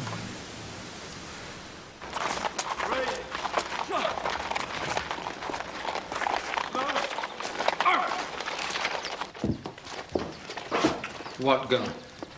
I've no idea. They must have been making for Glencoolish. Why on earth would they do that?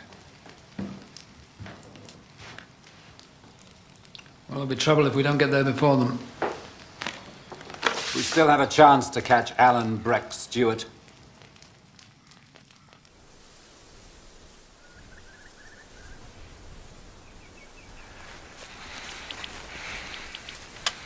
I'm no fighting man, and I never pretended to be.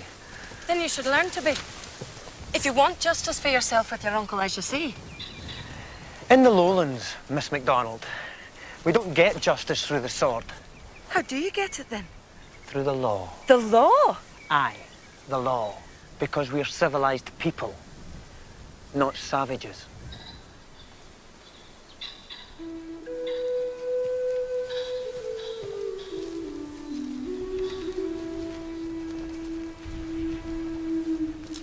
I've always heard tell of you as a great fighting man, Mr. Stuart. Aye. The best in the Highlands. Well, you could say I was born to it. I've heard tell of you since I was a child. You fought at Culloden, did you not? Aye. I did. Even my grandfather would speak of you with respect. Well, that's pleasing to know. I think a man could be judged for other qualities more than his handiness with a sword. Are you going to speak in defense of your friend? Easy, Mr. young Stuart? man. That's noble of you. He's got considerable book learning. Do you place a value on that? I do. I wish I'd more of that in line myself. I think he's a gentleman, too.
That's where he is.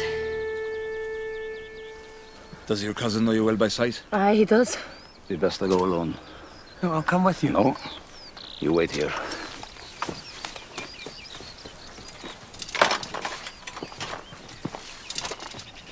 Hamish MacDonald is a dangerous man. Alan Breck is a brave one. Or foolhardy. He knows fine what he's capable of. You can't call such a man foolhardy. You seem to admire him greatly, Miss MacDonald. Don't you, Mr. Balfour?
What? What is it? Will you hold your noise? We'll have to warn him. His own ears will warn him.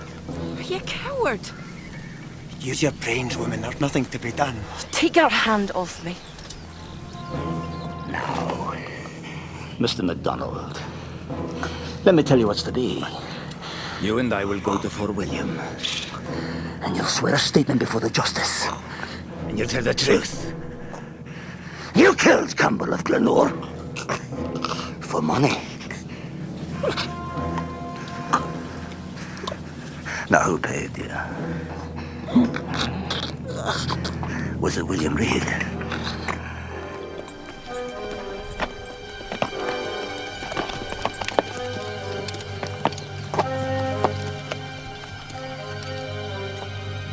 MacDonald!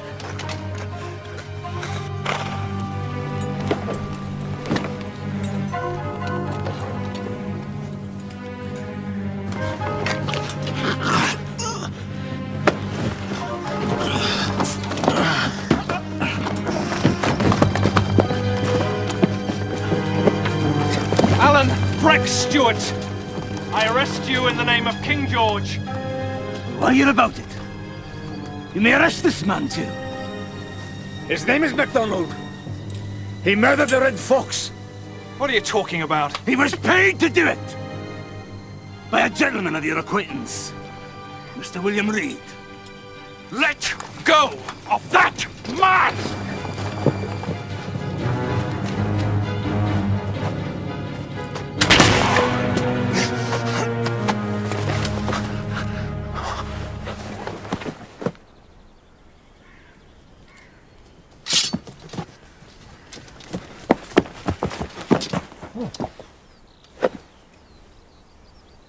Well, he attacked me.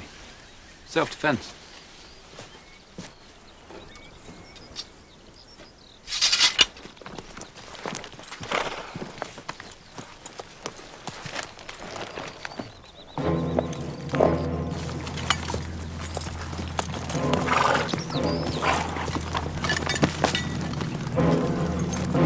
Company! At the trot!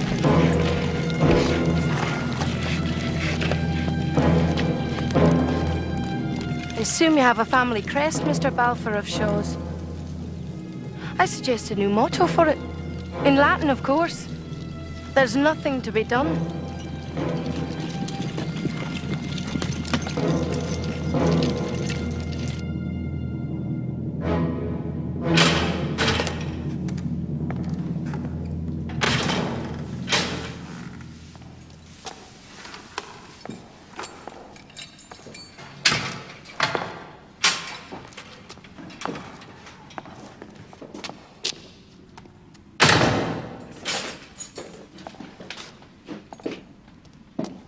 Unfortunately, you're to be tried in Edinburgh, Mr. Stuart, on a charge of high treason.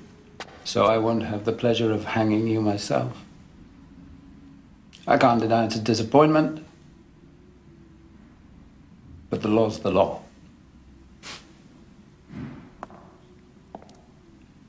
Alan? Did you find the man? I did.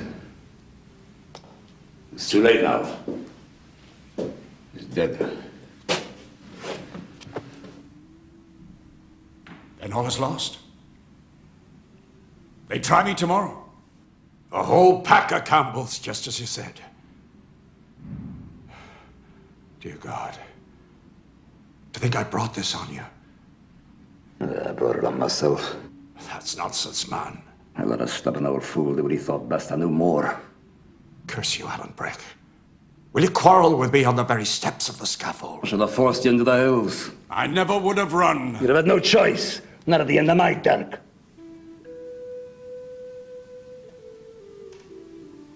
Dear God. You know, I don't know why. I always put such a value to your life. Never my own. You're a mule, man. You're a mule.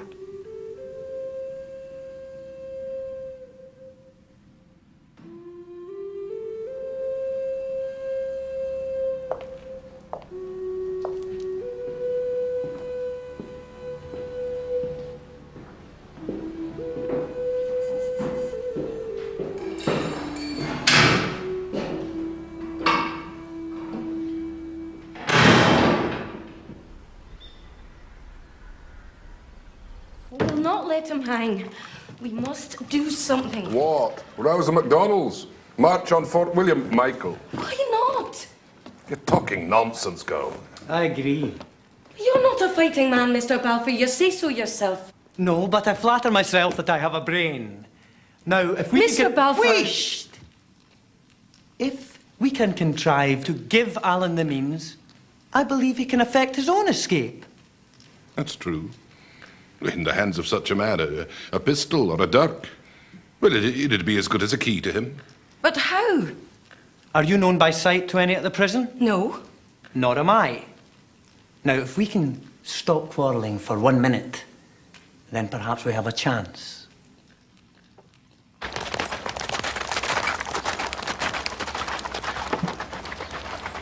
Thank you, no. I have a question, Mr. Reed, to which I demand an answer. The man you shot. In self-defense? Was he the murderer of Campbell the Red Fox? He was. Did you pay him to do it? Naturally. God. This is the way you serve King George. I serve the king as the king would wish to be served. Efficaciously. Faults? We come of a good family. But alas, not one endowed with much in the way of money.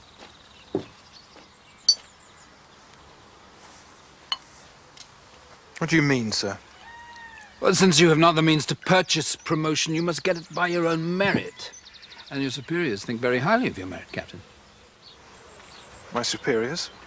Well, you don't suppose I could have acted alone in a matter so grave. No, no, no, no. Men far greater than I, or you, gave it their sanction. They think very highly of you. They have it in mind to give you a regiment. Think of it. A colonel at the age of 26.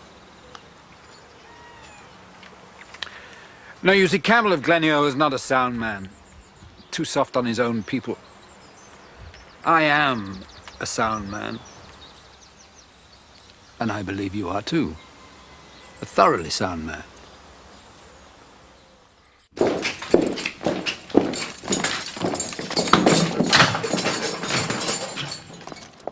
James of the Glen, you are summoned to trial. Well, Alan, if they condemn me, as they're sure to do, they'll hang me straight away. May we speak?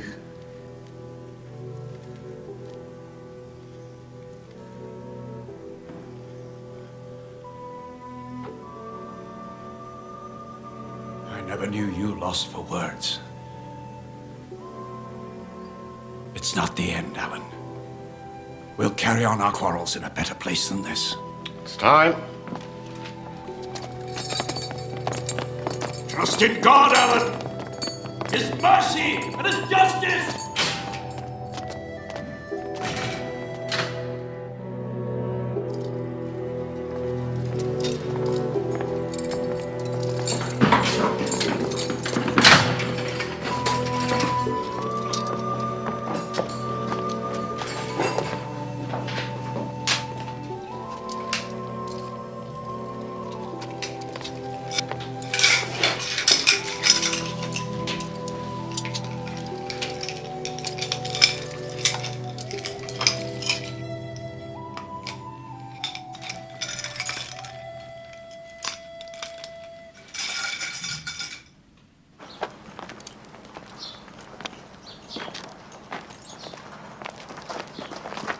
Well? It's no good. They've taken him from the prison. Listen to me. Listen to me, all of you. Listen to me, I say. Hear the word of God in the 35th Psalm. Plead thou my cause, O Lord, with them that strive with me, and fight thou against them that fight against me. Let them be confounded and put to shame that seek after my soul. Let them be as dust before the wind, for they have laid their net to destroy me without cause. False witnesses did rise up. They laid to my charge things I knew not. Oh, deliver my soul from the calamities which they did bring on me. Judge me, O Lord my God, according to thy righteousness. Man that is born of a woman hath but a short time to live, and is full of misery. He cometh up and is put down by flood. He fleeth as it were a shadow. He never considers his life.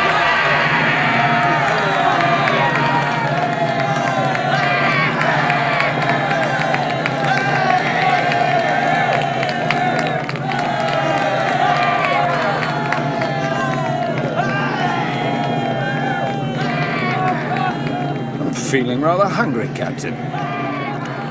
Go for some lunch. If you'll forgive me, I have other duties.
Hurry up, we're not free of the Redcoats yet.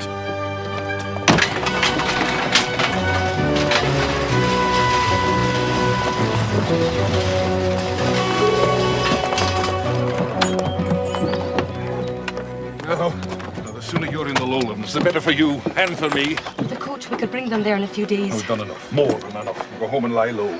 Devilish low. We'll cross the firth by the Bridge of Stirling. Aye, most likely. Good luck, Mr. Stuart. Mr. Balfour. I hope we may meet again someday. I hope so too.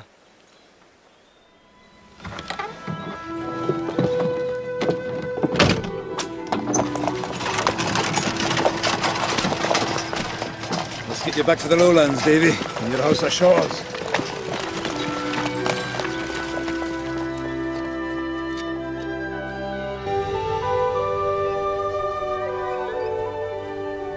It's a fine country. Do you not think so, David? It's a wilderness. You lowlanders. You've plenty of brains, but you've no poetry to your souls. Well, from what I've seen of you Highlanders, you have a deal too much poetry and not enough brains.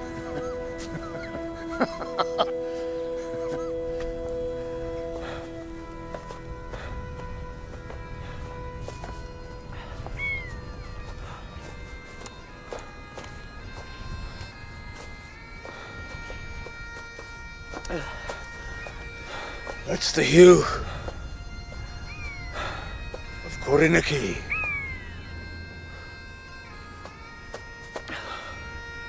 Not many mortal men that pass this way. I don't doubt it.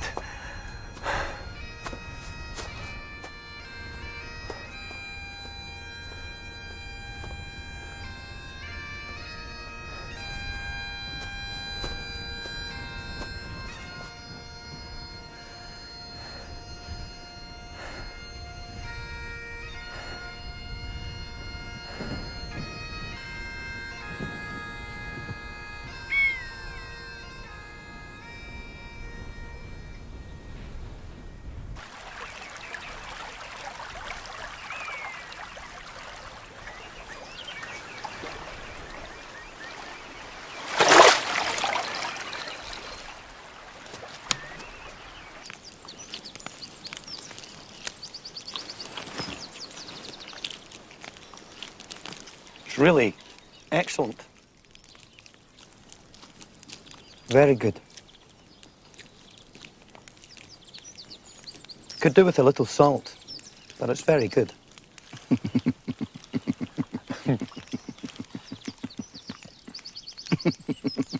What? It could. It could do with salt. You're better than a tonic to me.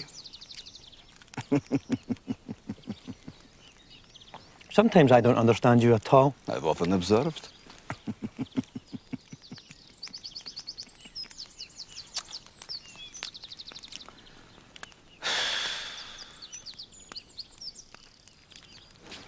So were you courting a lassie when you left home? No. No broken hearts left behind? No. I suppose you've broken many hearts. No. Only one. She was everything to me. I was married.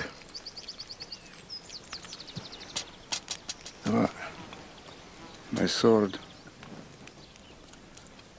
And my king. Alan, will you teach me to use a sword? Why? You want to be a fighting man? I just think it's a skill every man should acquire.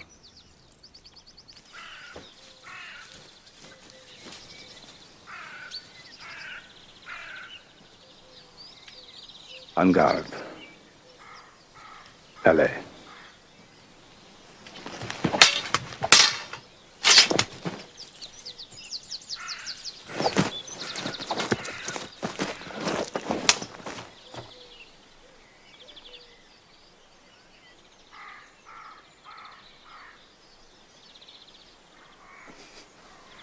Not a great beginning.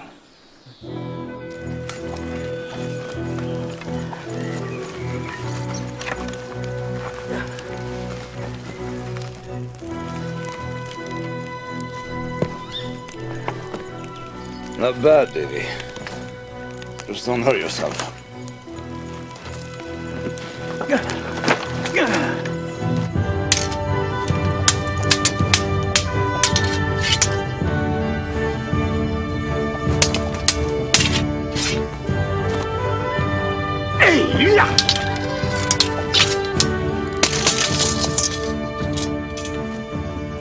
Oh, you have more weapons than me. Brains.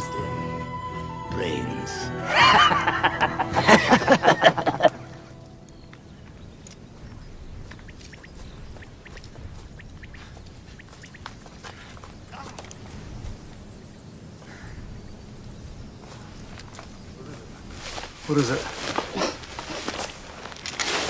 Oh, thank God, man. You're carrying the weight of the gold.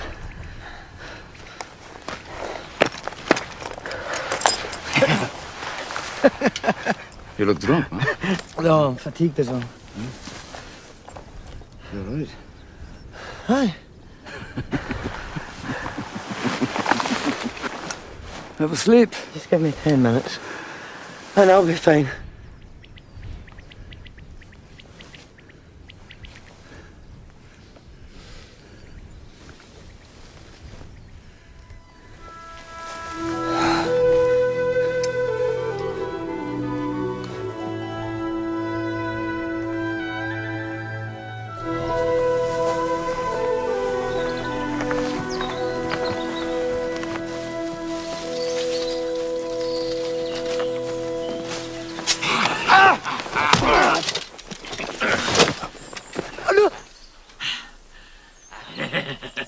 Ian!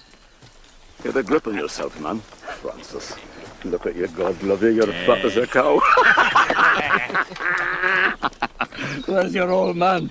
Get rid of that hat, you blocker.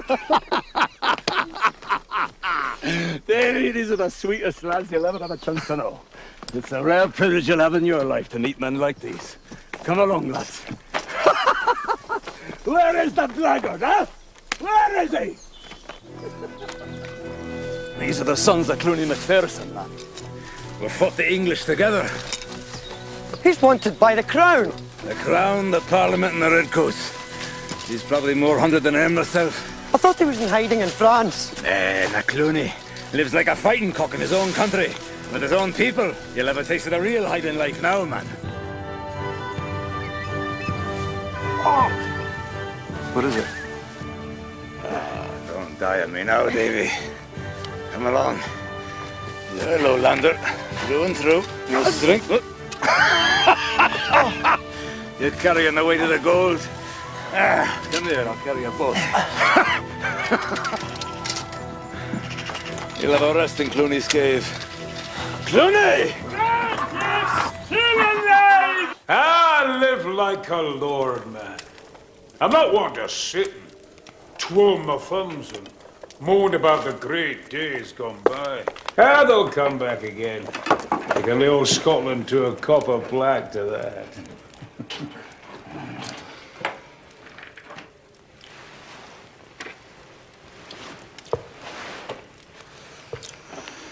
You better, Davy? A little, I think. And step to the table, Mr. Balfour assures. I would not conceal your name from Clooney, Davy. I'll keep your secret, Mr. Balfour. I think you could lay 10,000 guineas to a farthing on that.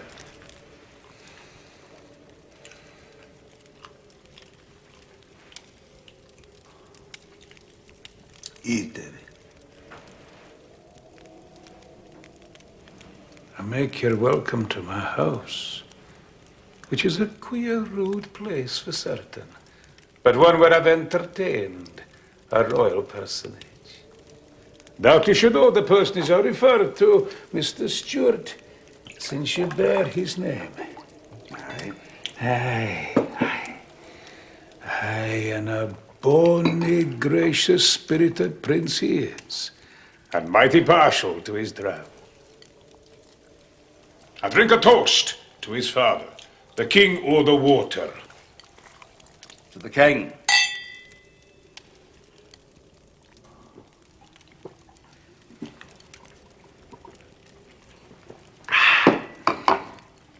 Dare not drink the toast, Mr. Balfour. He's a lowlander. Doesn't drink.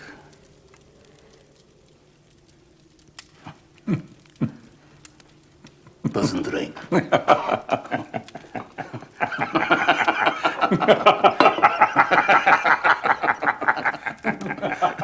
have a headache. I think I'll take some air.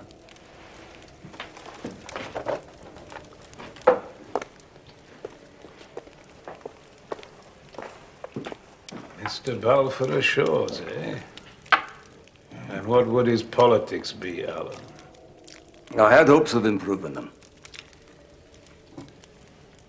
But so far, you've failed.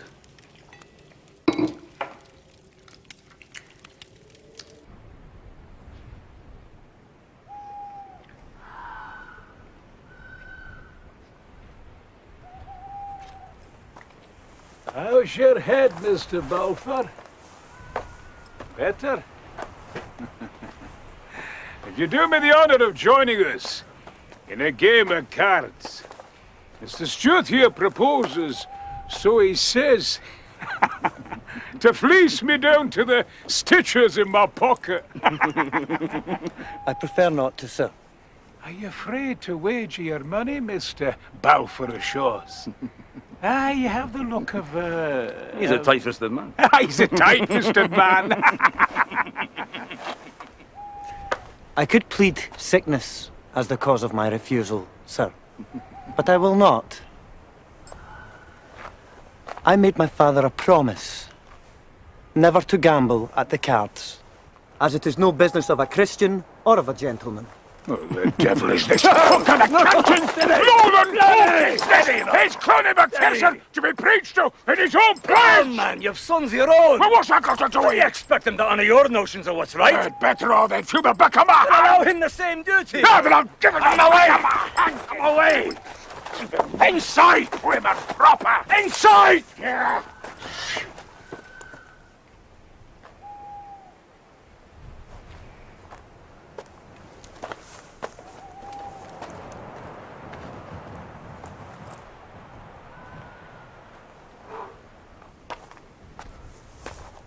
Six and seven. Right! Right this time. Right this time. There we are. There we are. There we are. On the pot. There we are. Start with a 4. 7. 8. 9. 11. And there's a jack. Jack! No! It's a queen! Jack! Queen! No, Jack! Jack! 7. 5. 9.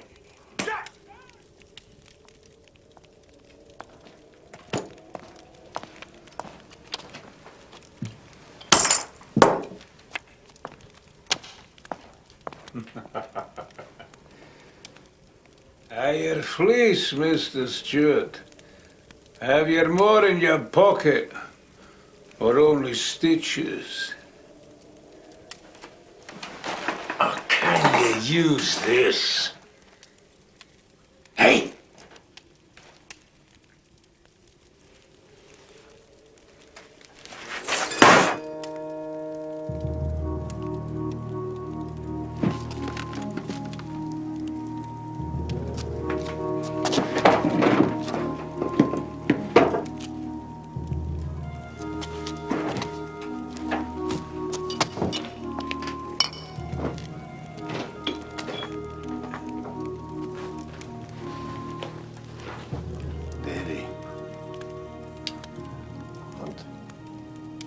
Davy! What?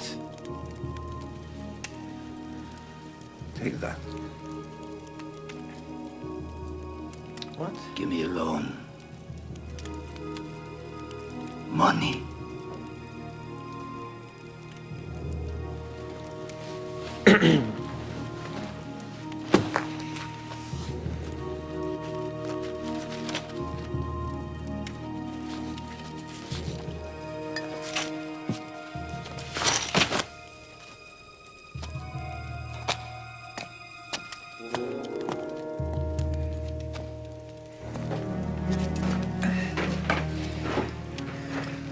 Lay out the cards, Cloney.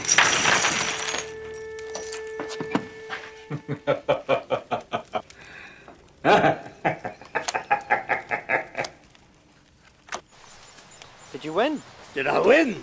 I lost! All of it? Every penny of it! You lost it all! Yours and mine! Don't believe it! That was my money too! You Highlanders, you're fools. I can't tolerate your way of life any longer. Davy, this is not the way. No way for two friends to take such a matter. Oh, and how should I take it? David, I owe you my life. Now I owe you some money. A gentleman would try to make the burden light. Try to see the reason. You stand there and tell me how a gentleman should behave. I think you've much to learn upon the subject, man. You gamble your prince's gold at cards, and you stand there and preach to me about what a gentleman should do. What are you talking about? I never risked a penny of it. Oh, I saw the money on the table. Never, ever suggest that I betray my cause.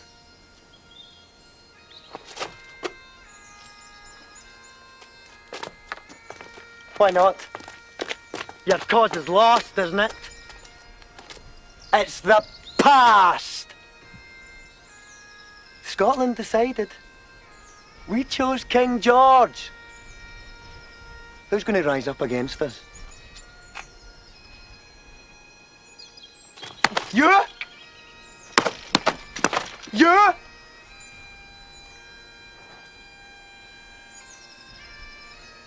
Your time is over. You Stuarts, you lost the throne through your own follies and vices, and you know it. As for your bonny Prince Charlie, what did he do? What did he really do? He brought ruin and destruction and civil war to the Highlands. And he wasn't even Scottish. Your cause is lost, and you know it.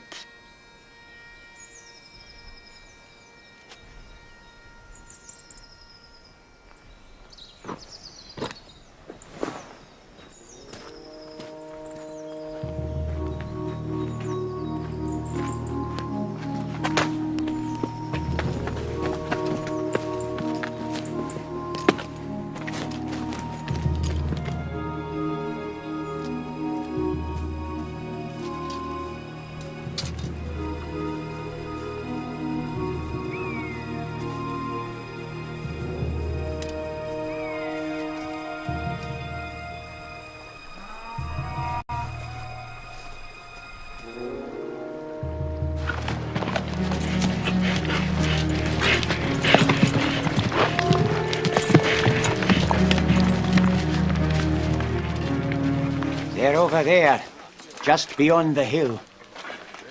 Wait here.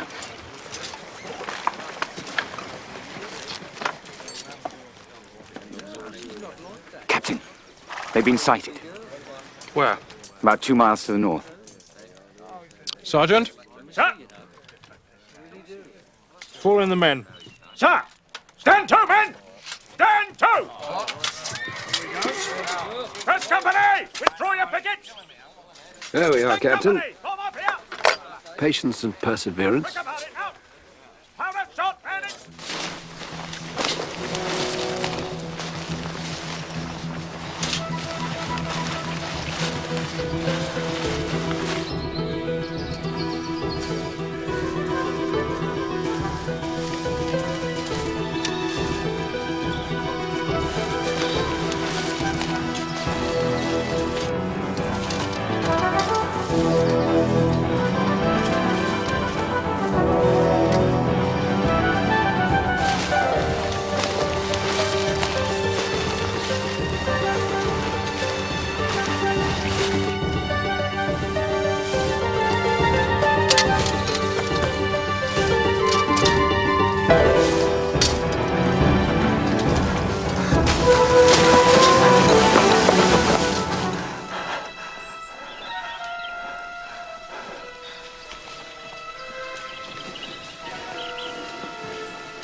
I think they've got us now.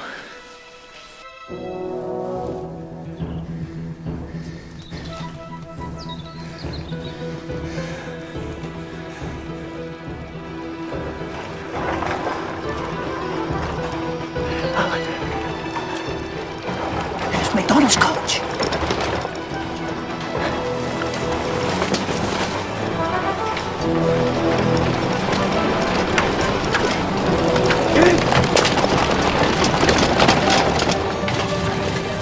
Stay down, on the floor.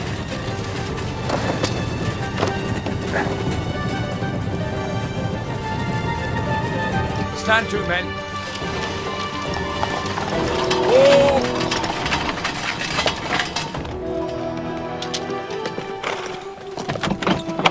I'm Mary MacDonald of Dunbray. My grandfather, the Earl, is gravely ill. My apologies, ma'am.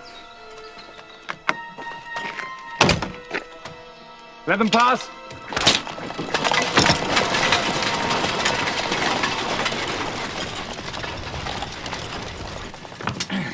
Your goat, your timing's impeccable.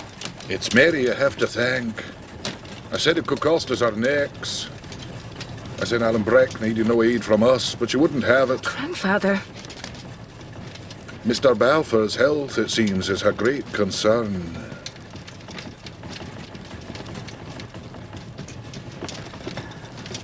So you just happened to be on the road?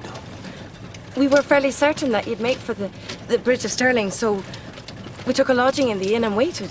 It isn't only the Redcoats that have their spies.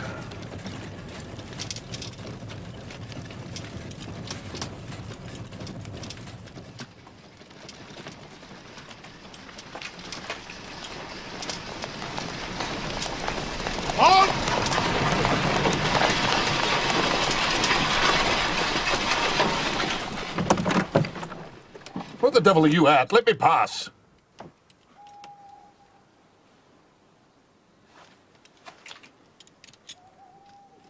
Curse it, do you know who I am? I am the Earl of Dunbray.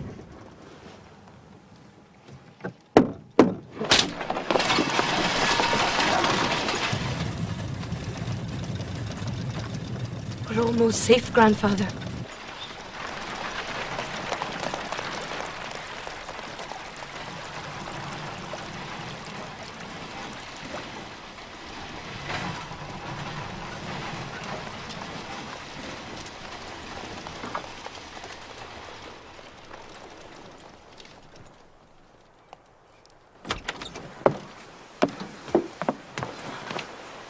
Gentlemen, we're in the lowlands. We made it, David. We made it.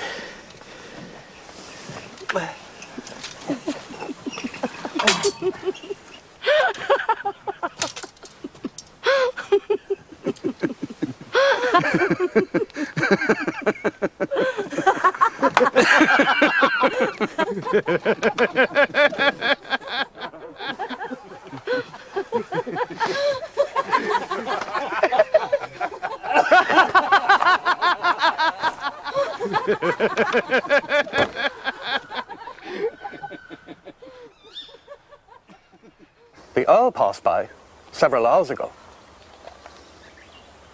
I swear there were no others. Only the old man and his granddaughter. Cross the bridge, Captain. Continue the pursuit. Send me word when they're found.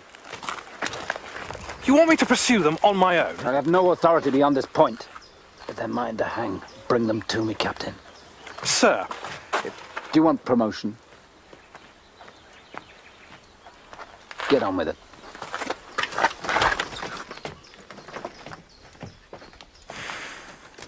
Go and catch a falling star. Get with child a mandrake root.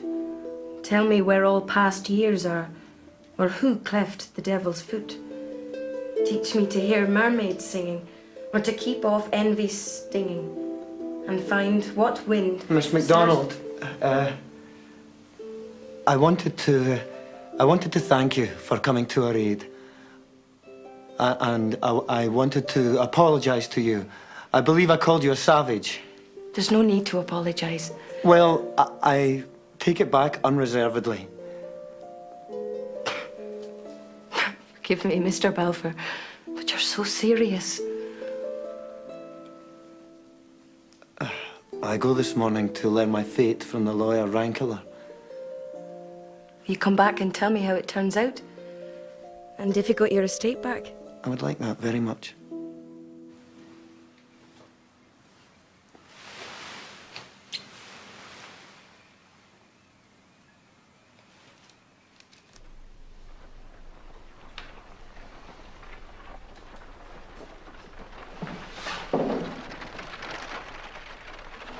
So, you're bound for France. Aye.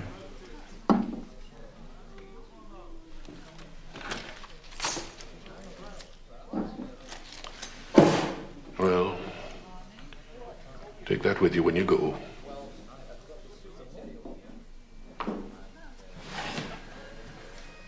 Don't gawk, man. Take it.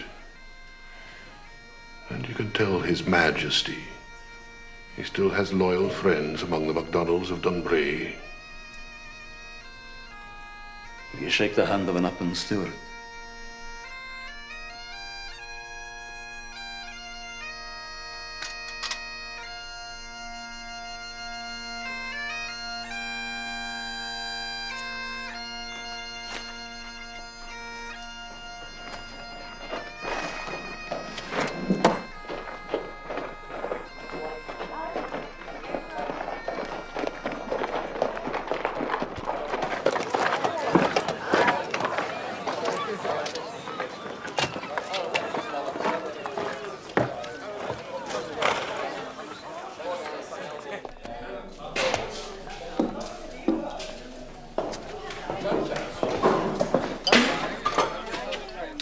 You have a dram, Captain Forbes.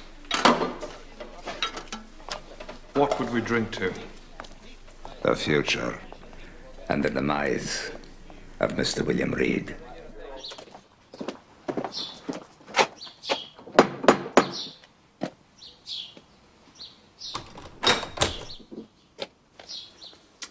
I'm here to see Mr. Rankeler.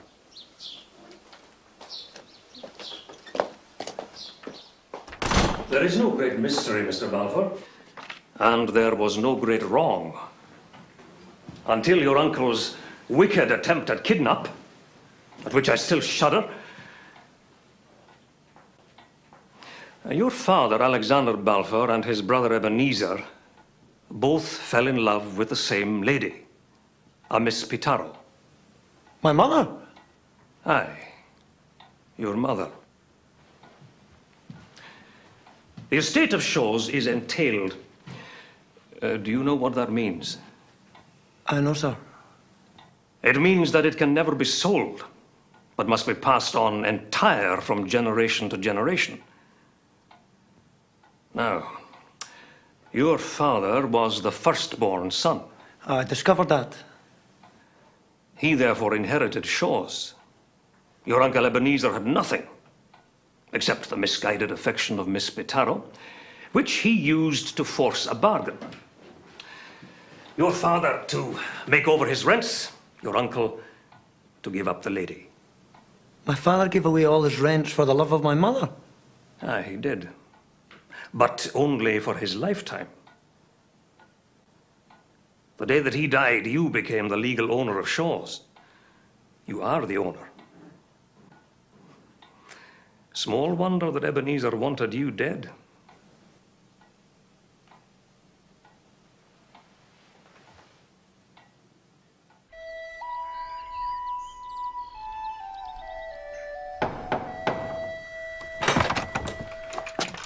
That's a civil welcome indeed. One step nearer, you're a dead man, Mr. Highlander. And a civil speech to go with it? Let it go. I just come for business. As I said. You did not say what? There's been a lad. He was cast up on the shores of Edinburgh. Alive? Well, certainly alive, sir. David Balfour. Tedious, long business to nurse the boy back to health. It was a great expense. Aye, no doubt. Just say on, Mr. Highlander. Well, sir, a man's a fool to be spending his money in that way, eh? Without giving a thought to a return. We return? Well, that's true. Well, we agree together there, Mr. Highlander. It just come to my mind, you might pay a wee bit more to have him dead. Just what put that into your mind? Well, there was something he let slip, sir, when the fever was on him. You did have him kidnapped. Aboard the brig. For 60 guineas. 60 guineas? Aye.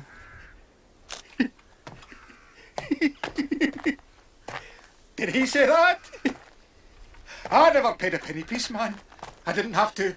They took him for the price of his hide at a slave auction.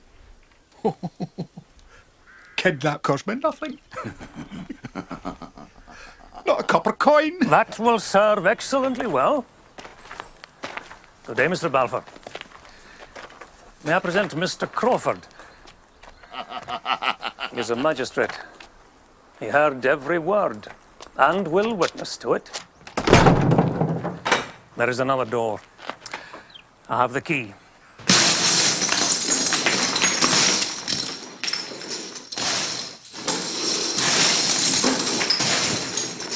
Mr. Balfour, take your hands off that money, sir. It is not yours. He can take my rents, he can't take my gold, not the gold I've saved. That's not what the law says. He can't take my gold. The law in this case states that any monies derived from the estate which are unspent remain the property of the estate. No, it's a lie. It's a damnable lie. In short, sir, every penny you've scrimped and hoarded through your miserable life belongs to your nephew, David Balfour.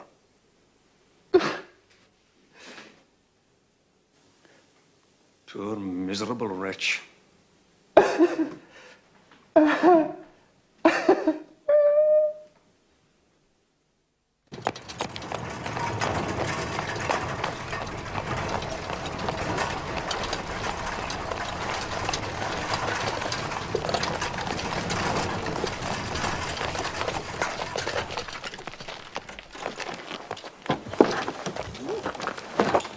There's a boat waiting nearby to take them to France. With your permission, we must proceed on foot. Form columns. Forming columns! Forward.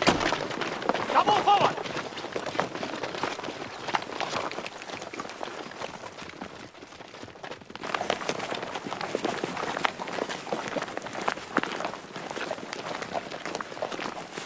I suggest you wait here until I've got my men into position. Trust there'll be no more mistakes, Captain. You can be sure of that, Mr. Reed.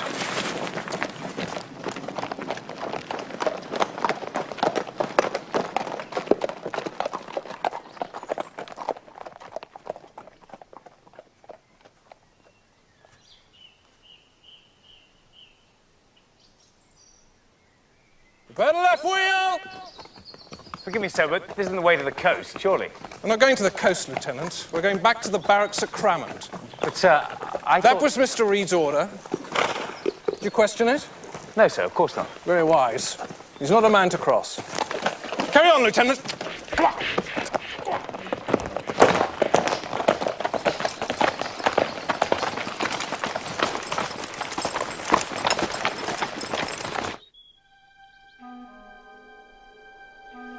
Mr. Reed.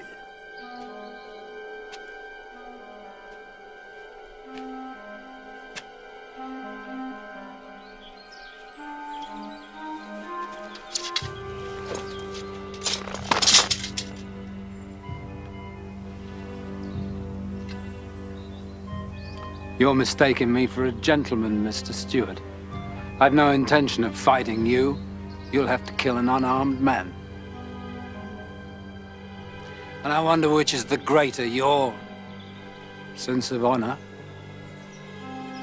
or your hatred of me. Good day to you, Mr. Stuart.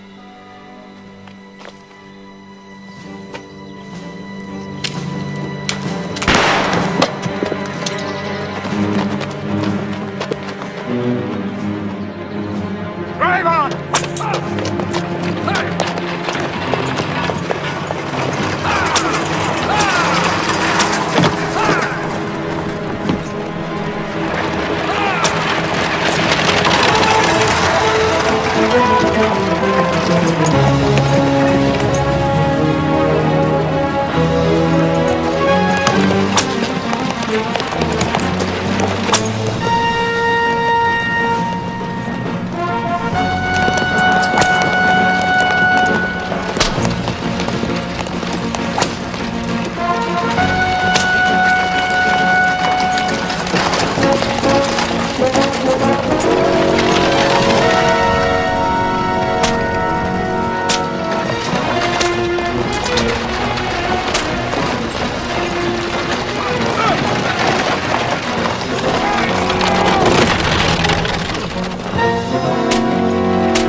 Here's a parting gift for you, Davy.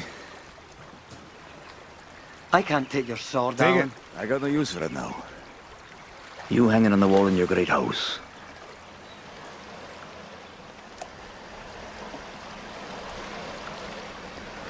No doubt you'll be having sons now.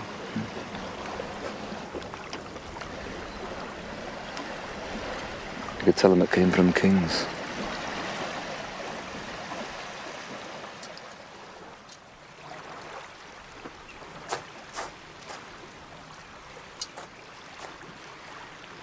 You've acquired some poetry to your soul now.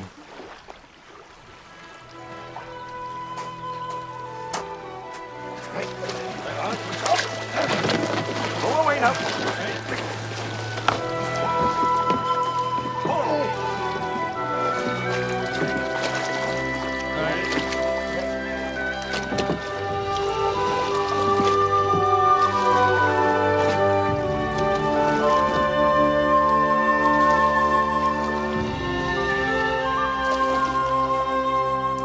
Alan Breck Stewart and David Balfour never met again.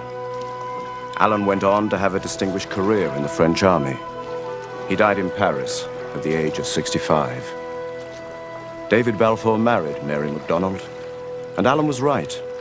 They did have sons. They were neither Highlander nor